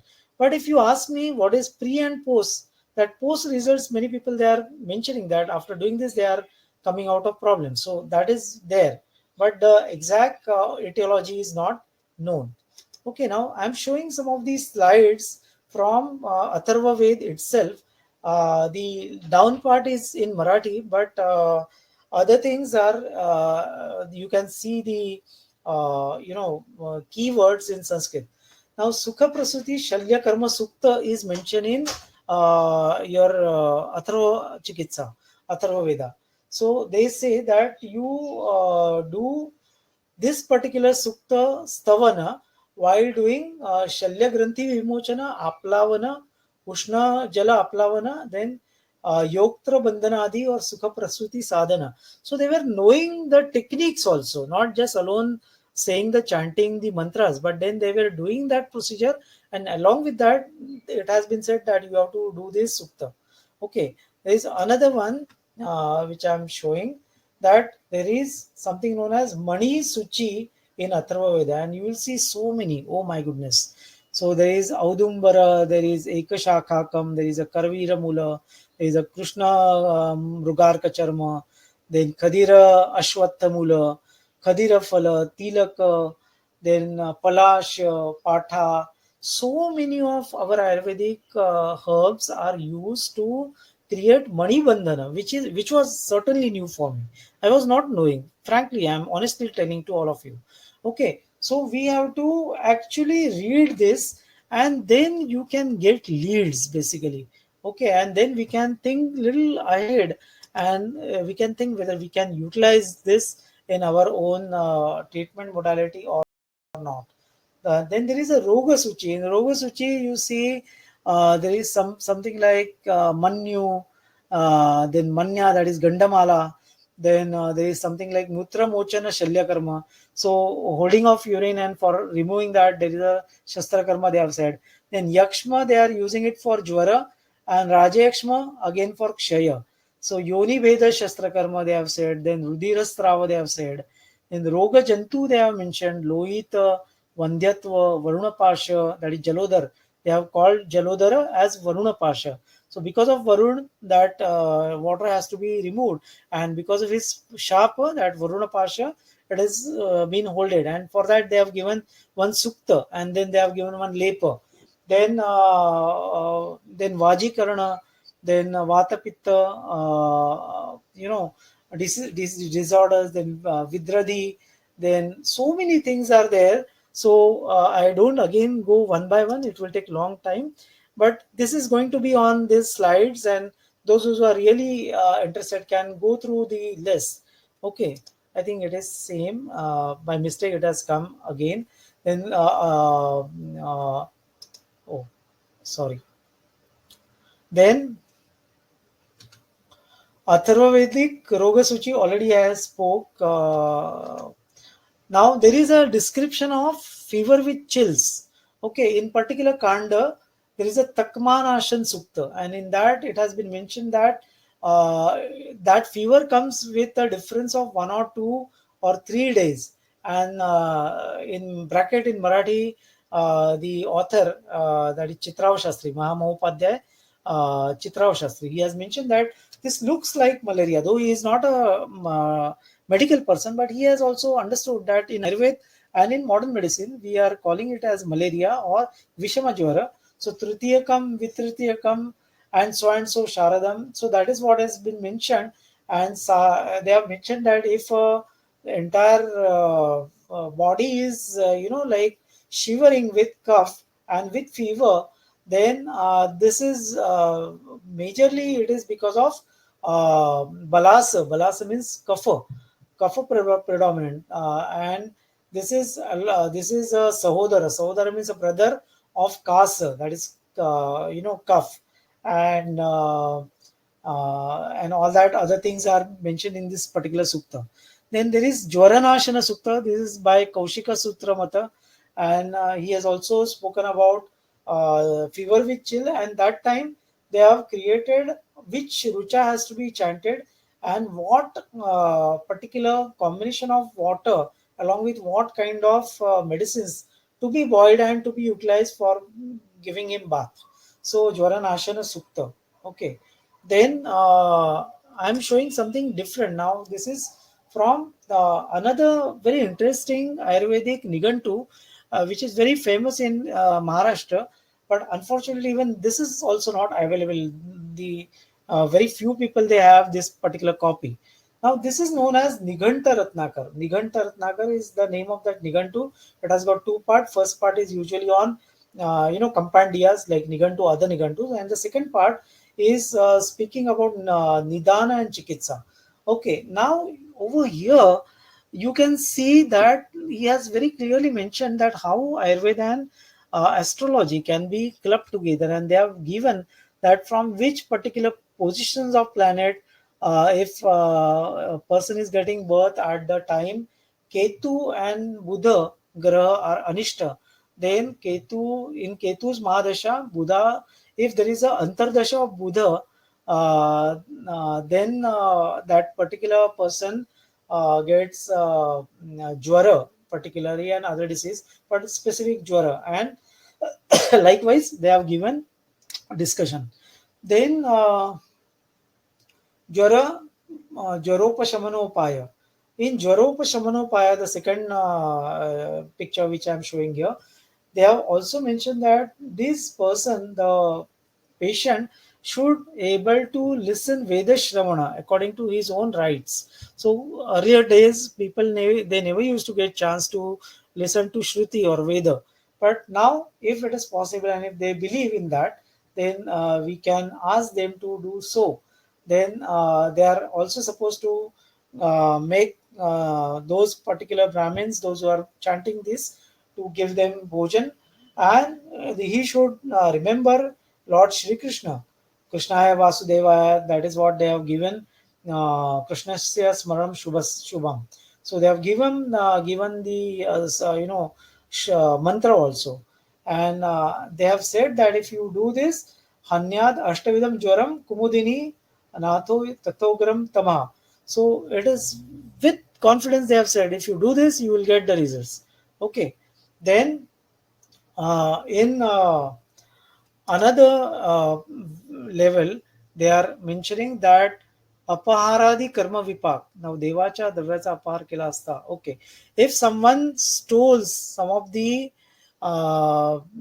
treasury of temple or something connected with God, then because of that, that person will get lot of type of jwara, lot of type of fever, and usually this kind of jwara is a raudra jwara, so which is happening because of rudra prakop, and for and the mahajwara. So two types of jwara, mahajwara and raudra jwara. So mahajwara is because of Vaishnava, so Vishnu kop, due to Vishnu kop, and jware rudra japam Kuryan Maharudram Mahajware Maharudram Jape Raudre Vaishnave Tadvayam Jape.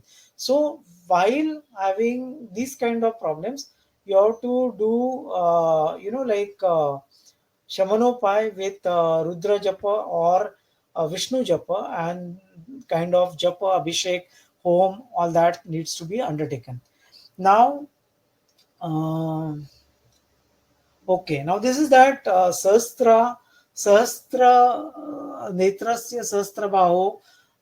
This is a shlok, or this is the mantra which should be chanted for taking care of all kinds of jwara. Then Ganeshwarova, Garudeshwarova, Gaurishwarova, Divaseshwarova. This is also one of the uh, sutra, or this is what is the shlok that says that if a rogi of a patient is having a major diety, like earlier days, people they used to pray a particular god or goddess, some of them they pray Ganpati, some of them Lord Ganesh, some of them will pray only Devi, okay, some of them will pray Vishnu, some of them will pray Shivji, Lord Shiva, and some of them will pray Surya. And Adi Shankaracharya ji has told that okay, you may have particular one god as the main, but you should keep all these five in your place where you pray your god. We call Devgar, Devagraha. So in that, this is known as Vishnu Panchayatan or Shiva Panchayatan. Okay, so a person who is praying Shiva should also pray Shiva along with the Vishnu Japa, or Vishnu, or the one who has got Vishnu as a main deity should also pray Rudra Japa, or vice versa, like Ganesh and Devi, all that needs to be specifically taken care with while taking care of Jwara Chikitsa with Daivavyapashraya. Okay. Now here I will like to give example of one okay. Now there is one mantra vidhan you can see, Gaicha Shanasi Mandal. There is a Gomai, and of that you should create a mandal. Then you put Gandha Akshata Pushpa, and on that you need to keep your hand, and you have to chant this particular mantra 108 time. Mahakala Kalam Mahakalam. That particular, Kala Kalam Mahakalam Kala Danda Namostute. That is the vidhan, And when you do this, then you do for 3 days, and Bhutapadadi Pasunale Jwara Naisyotat. If you get Jwara, Bhayadi Jwara, because of some Badha, because of Bhuta, Pishacha, and things like that, that can be taken care with. Then other things they are mentioning about Bandha, then Avesha, Tadana, all these are mentioned.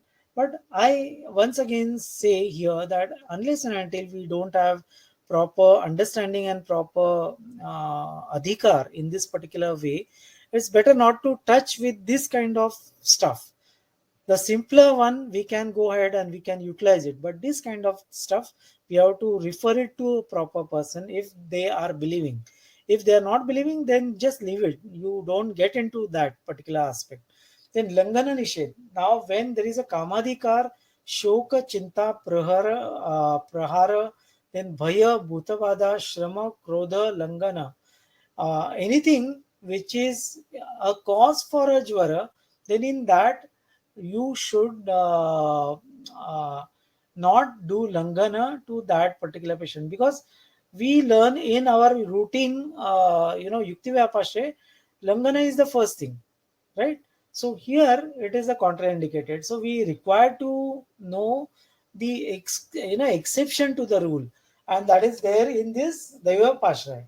Okay, so in such condition, in this jwar, the Rogi Jatragni is already ignited, and therefore we should give, if possible, if he is a non-veg eater, then you give Mausa Yusha and Shali, Shashti Shali, that is rice and meat soup. If not, then you can give rice along with ghee. Okay, so that has been mentioned. Then Karkatasya Vilodbhuta Mudra to Tilake Krite. So there is a one animal, type of animal, you have to take mritika from that home of that animal. It's a bilashaya. Okay, it's a home going inside the ground.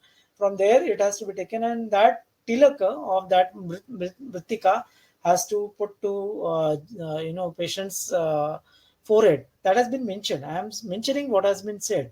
Then there is another mantra with Vidhan. Already we saw that earlier. So these are another few examples. And yeah, now there is something like Bhayadi Jwara, and they have given Bhayat, Pralapa, Shokacha, Bhavet, Kopacha, Vepatu. So by looking at tiger or looking at chitta or any other wild animal or any other personality who is making you frightened, then because of that a person can get frightened, and because of that Bhaya and Shoka, person gets fever, all of a sudden fever, and in that he starts doing pralapa, and in that pralapa he gets also shivering. So that is also termed as bhayadi jwara nidanam, and in that you have to in that particular case, that person will start looking everywhere tiger, because if he is getting that particular fever from tiger. So to make that fear go away, uh, they have given one method in which they are saying that you should ask that person to sit between water. Okay, and you make this shita kriya, and because of this shita kriya, this thing will get over. Now seriously, very honestly, even I don't have any experience on this.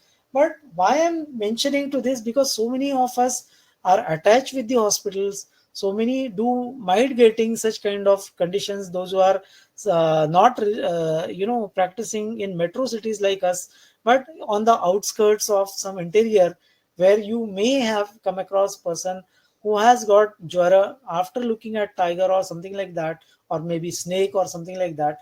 So we can think of doing this kind of treatment, and at least report what we have understood, what we have seen, whether they have get benefited or they have not got benefit, what kind of thing has seen. We can report in any article or any paper, so that it will be useful. Then what is the pralapa lakshana? So that vayu gets prakupita in the sharira, and then whatever he says, it doesn't have any correlation with its meaning. So that is what is pralapa, and they have spoken what pralapa is.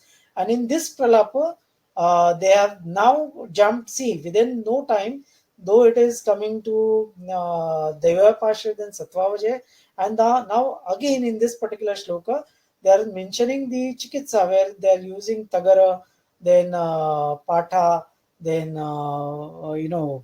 Tikta, then all that Musta, then Katuki, all these Dashamula, not Dashamula which we usually use, Brahmi, Ashwagandha, then Draksha, Chandana, and that should be used. And Shankapushpi, 21st, you have to create a decoction and you give it to that Rugna, and the Rugna becomes immediately better. That's what they are mentioning. Now, though they have mentioned only for this Bhayadi Jwara, but we can think of using this for Pralapaka in other condition and try to cross check whether it is really working or not.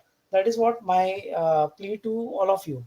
Now, before we end up with Jwara, let me say that one of the Shankaracharya from the south only, I don't have that exact reference, so I'm not mentioning those. In COVID time, he had fever, and that was circulated on WhatsApp. Probably most of you might have read also. And being having pledged that I will not eat, modern medical drugs. So Swamiji, that Shankaracharya ji was not ready to even take single paracetamol, and he had COVID, and he had very high grade fever, and everybody was really worried, and it was not coming down. So he only suggested that okay, forget everything, whatever Ayurvedic you gave. Now nothing is working out. Now do only one thing, that you have Vishnu Sahasranam Avartana, and they did Vishnu Sahasranam Avartana in front of him when he was lying down, and within 2 or 3 days, I don't recollect exact time, he came out of that Jwara condition, and he has recorded that, and it has been published in some of the local news paper and local news channels also. So basically, in contemporary era also there are examples if we want to see. Okay, then I give you another example which I have tried in my own clinic. In Vishnu Sahasranam, there are those shlokas with partitions, right? So one of my patient had phobia of going to office, right?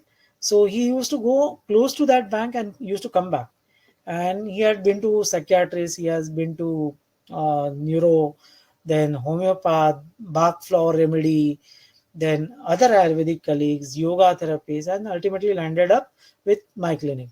And coincidentally, I also had another patient who happens to be Adhikari, Tadnya, in this Mantra Chikitsa and all. So I called up this senior fellow and I said, "Sir, would you able to help me? Because he has already taken everything, Medya drugs and everything. So do you think, is there anything to offer him?" And then he told me, "Aashish, you know Vishnu Sahasranama?" I said, "Yes, sir." So he said, "So and so part of this, if you ask him to chant, say not so many times, only 108 times a day, and don't tell him to go to office also. Just wait and watch." I said, "What will happen?" Well, no, no, you just do that, wait and watch, and then keep water. And when he chants that loudly, then after chanting, let him drink that water and let it be. Whatever you want to give, you give. I gave Medya drugs, of course. Then I gave some ashwagandha and other things also to reduce anxiety. But I was knowing that it is not working because already he had having those. He had alprazolam and other, tricyclic compounds and all, but nothing was working on. And to our surprise, he called me on 7th or 8th day, and he said, "Sir, I today I start feeling that I should try going." I said, "Up to you. I'm not forcing you, right? You want to go, try.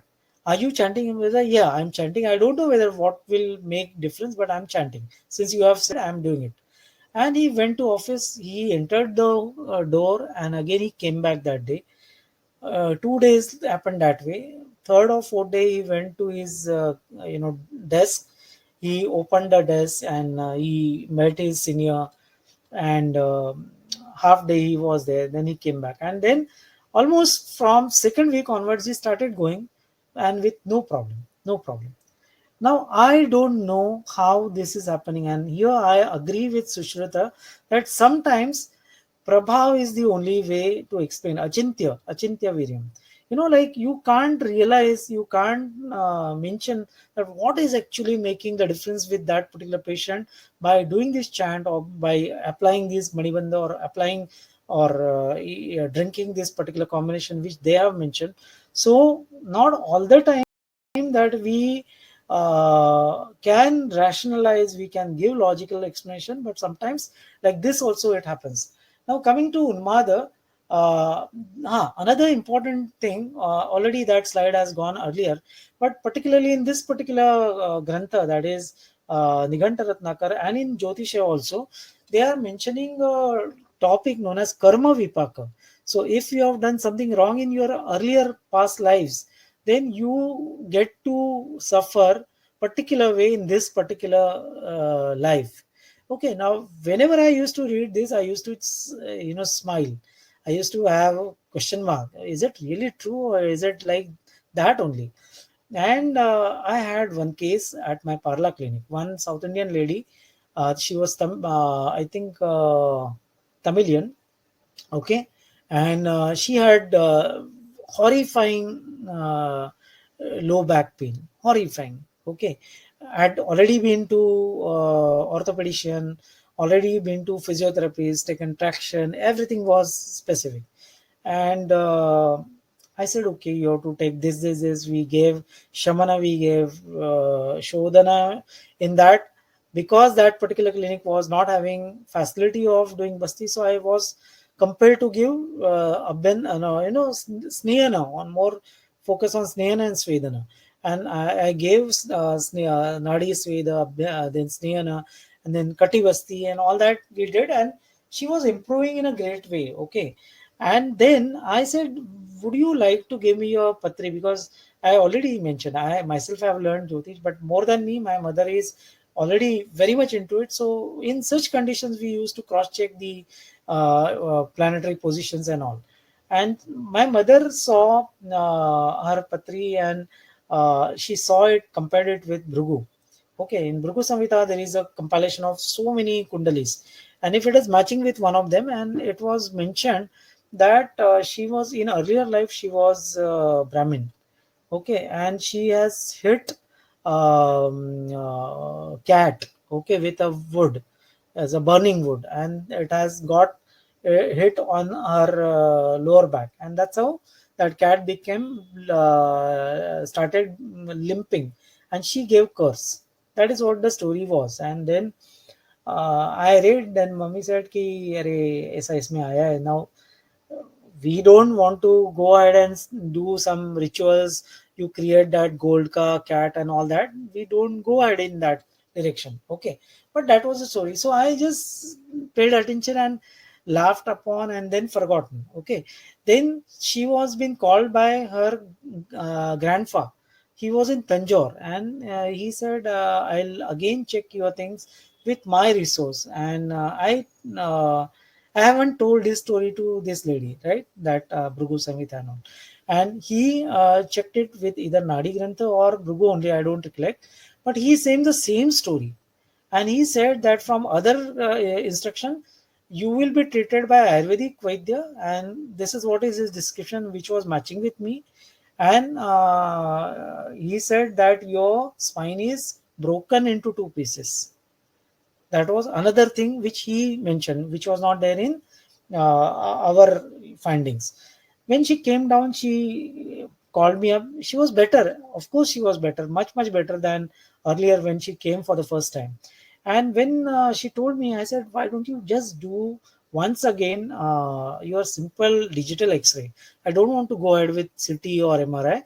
Just do digital X-ray, because she had already much earlier all other biochemistry except any radiography, which was surprising to me how other doctors have not suggested, but in her case it was not done.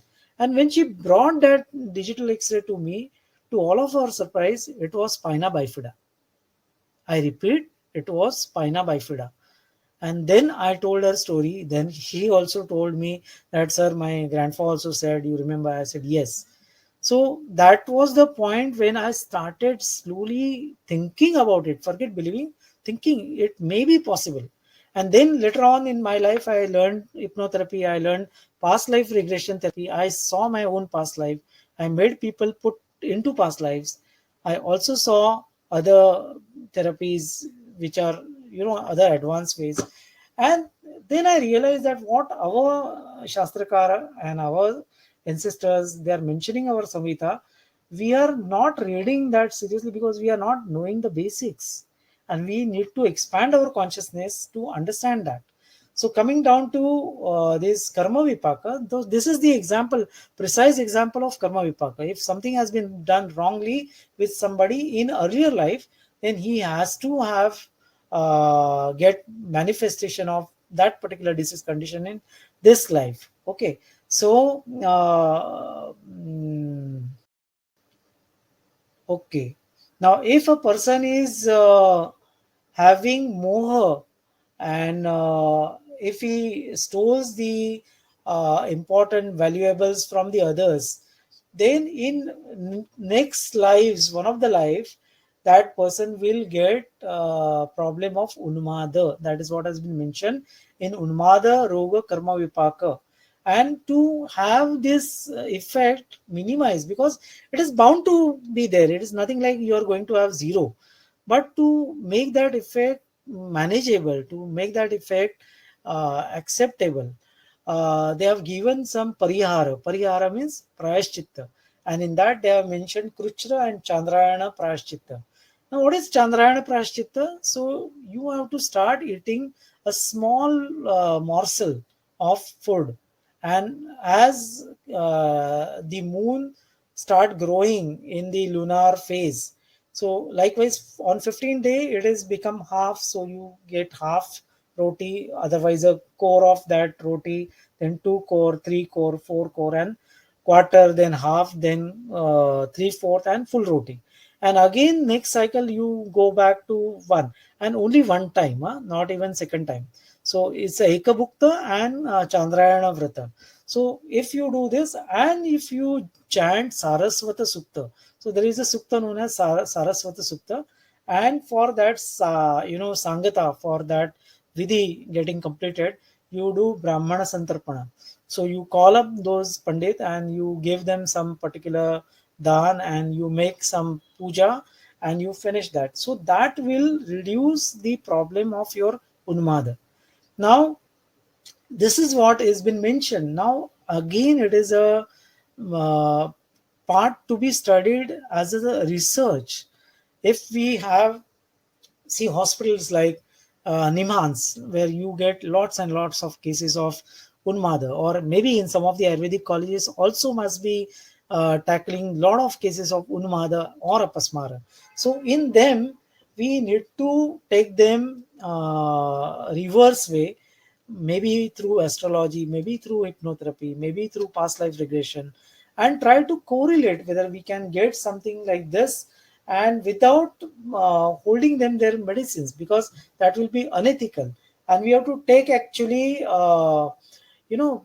consent that we are really willing. Otherwise somebody will just go to police station and lodge complaint against all of us, and then we will be behind bar against having this different kinds of treatment modality. In Maharashtra, somebody has chanted Mahamrutyunjay mantra for reduction of accidents at that Samruddhi Marga, where there are a lot of accidents, and with a good intention, that fellow has chanted this mantra near to that road, and he has buried that Mahamrutyunjay yantra. Someone has complained against him. There is something known as Andhashraddha Nirmulan Samiti. Dr. Dabholkar's son, Hamid Dabholkar, he has lodged a complaint, and that fellow was kept under jail, behind bar, with a charge of practicing black magic. Now, this is really questionable. Mahamrutyunjay mantra cannot be black magic, and he was doing for betterment of mankind. But then again is a questionable, and since it is under litigation, we can't give any opinion. But why I'm saying this, because this is a area where we need to be utmost careful, and we need to do whatever things we do should be with consent of patient, in a written, informed written consent, and with full confidence of that patient. Then only, then and then only we should undertake. Second most important thing, certain things we should not do by our own, because we are not trained in this mantra chikitsa or this puja or chanting in a particular way. So we have to take help of those adhikari people from that respective zone, and then combining those, resources, if possible, if it is going to be possible, then we can think about taking up at least some of them. Okay. Now there is Unmada Viprakrishta Nidana. Now in Viprakrishta Nidana they are mentioning Viruddha Anna and Peya Padartha, Viruddha Peya Padartha. Then Dushta Anna, the Anna which has been intoxicated with Dhattura Bija, etc. Then Ashuchi, then Deva, Guru, Brahman, those who gave bad words or do wrong things about them, those people. Then if somebody gets very shocked because of some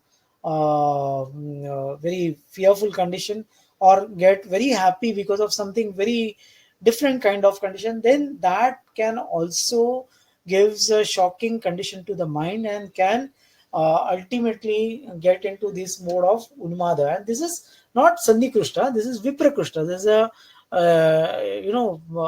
late possibilities of getting some nidana because of this.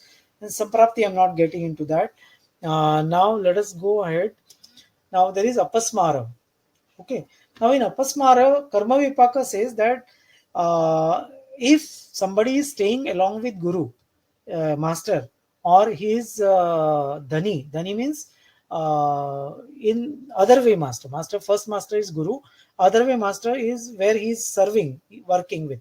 Okay. And if he is staying there, because of him he is having his livelihood, or because of him he is learning everything, and if he do something wrong deed with that particular family or that particular guru or his dhani, then that fellow will get apasmara in next particular births.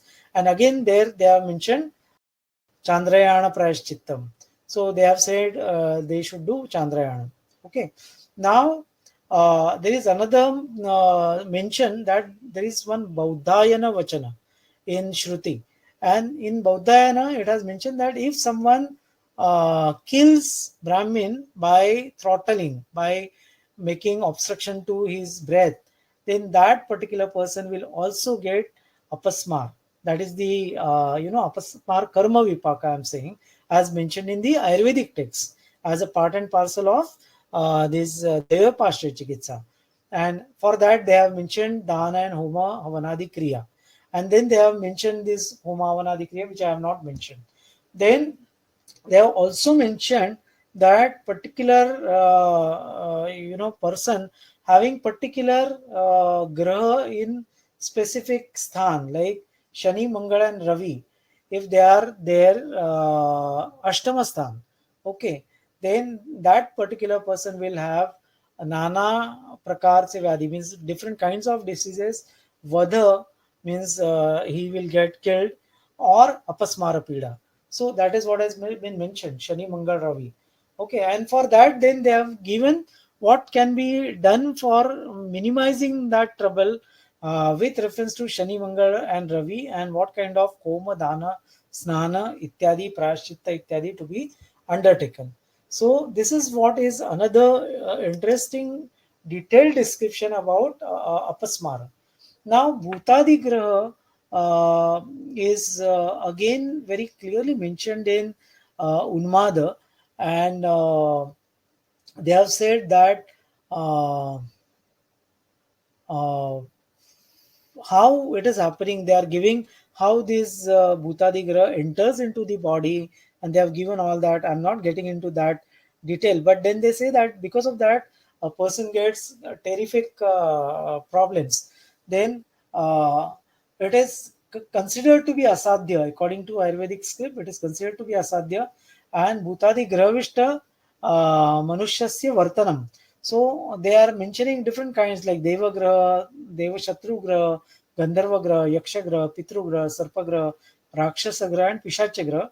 And if then say Paricharak, if these and their Paricharak, if they are vitiated, dushta zale, then that person becomes getting into problem. It remains for 13 years, for example, continuously, then those becomes asadhya, and then it will be difficult to take that person out of it.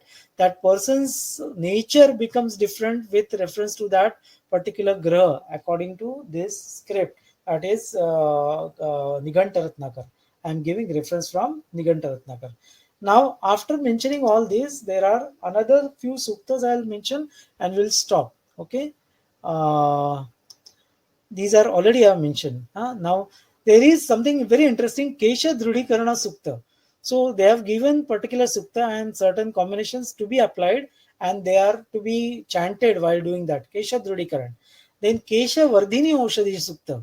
So, there is a Kesha Dhrudhikarana and Kesha Vardhini. So, we should look into it and should take out some hints or leads for further, research.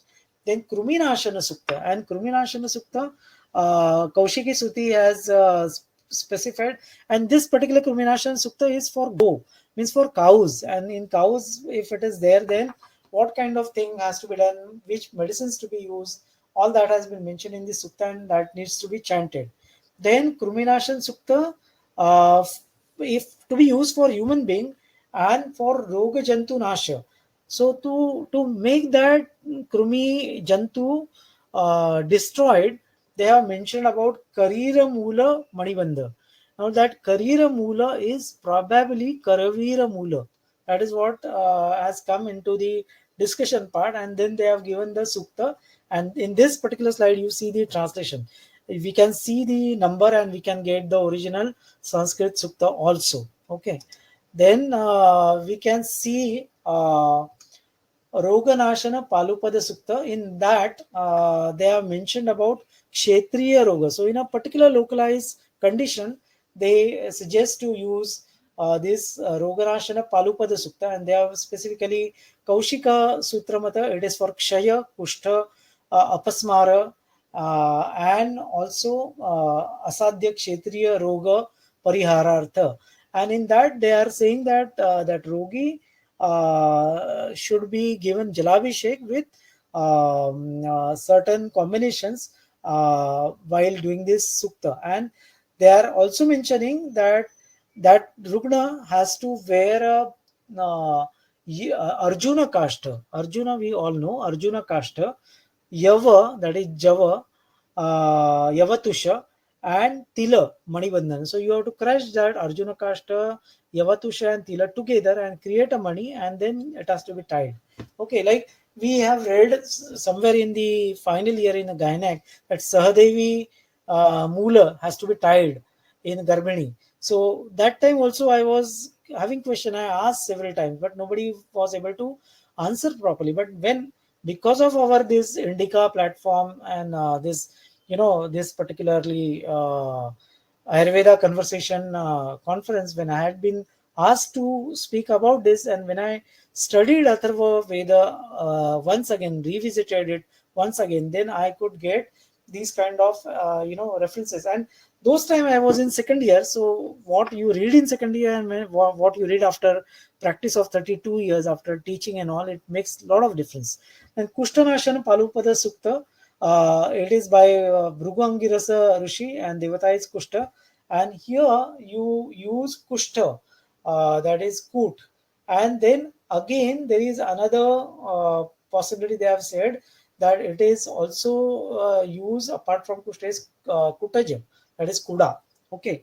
And it is used for Takman, that is Jwara, and and for other karmas like Abhichar karma and all that, we are not interested. So we will not get into it. But Takmanam Sarvanashaya Sarvanshya Yatu Dhanyascha, and that is what they are having the Lakshana and all. So this is one of the sukta which we all must know. Then, or we can think of using in practice also. Then, because it is not having any direct invasion, by using that, if it is helping out, why not?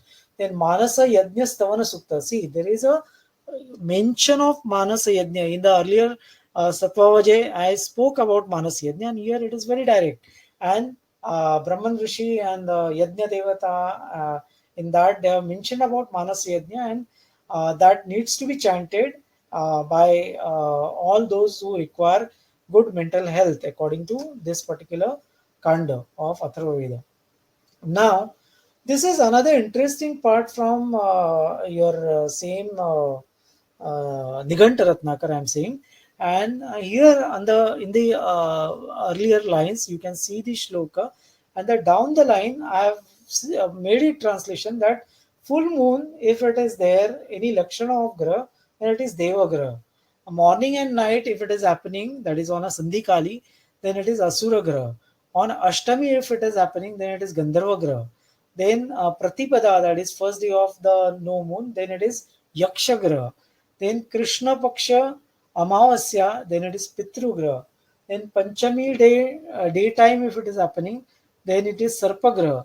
Panchami night time, if it is happening, then it is Rakshasa graha. Then Chaturdashi, if it is happening, it is Paishacha graha. And based on these observations, one may able to diagnose which Bhuta graha it is. So unless you know the basic ability to read Panchanga, if you have basic ability to know not the complete life sketch and all, but basics of Jyotisha, then we can get utility of this. Okay, then this is Ayush Kam Sukta. I'm not going into details now. I'm just running the slide. This is Balasanashana. For Kapha Roga, they have given specific Sukta. Then this is Roganashana for Ati Vrishti Vata and Pitta and Shleshma and Yakshma. So for that Yakshma particularly they have mentioned, and then there are so many Yakshma Nashan, again Yakshma Nashan, then Dirghayushya Sukta. There is a mention of using Shankha and as a Manibandha in that earlier sukta. So with that, I end up my very elongated session here. But what I wanted to plea that we have to read, we have to understand. We should not discard at it as it is. We have to just try out some of the things with all these precautions, pros and cons, and should able to do upabruhan in our day-to-day chikitsa. I once again thanks Dr. Mala ma'am to give me an opportunity to be with all of you and have this particular views in front of you. And I also thank Krishna Kumar ji, who is unfortunately no more with us, but his memories and his path which he has laid down is always will be with us. I have never seen him, but I have heard about him several times. I have heard from my another colleague, friend, Dr. Ram Manohar ji, from Dr. Ashok Vaidya, my own mentor, and I happen to be very closely associated with ISTAM, and I am very happy to say that ISTAM award has been given to only non-medical person who was none other than Krishna Kumar ji. So though he was not Vaidya, but we all used to call Vaidya Krishna Kumar ji. And the vision which he has put forth, now you see the yatra which is going on for emergency management through Ayurveda. I think that is one of the incredible movement. And I wish that organization should come together. If they involve me, I'll be really grateful. We can also work in a very serious way on this Daivavyapashraya and Satvavaje Chikitsa too. Dhanyavad. Namaste.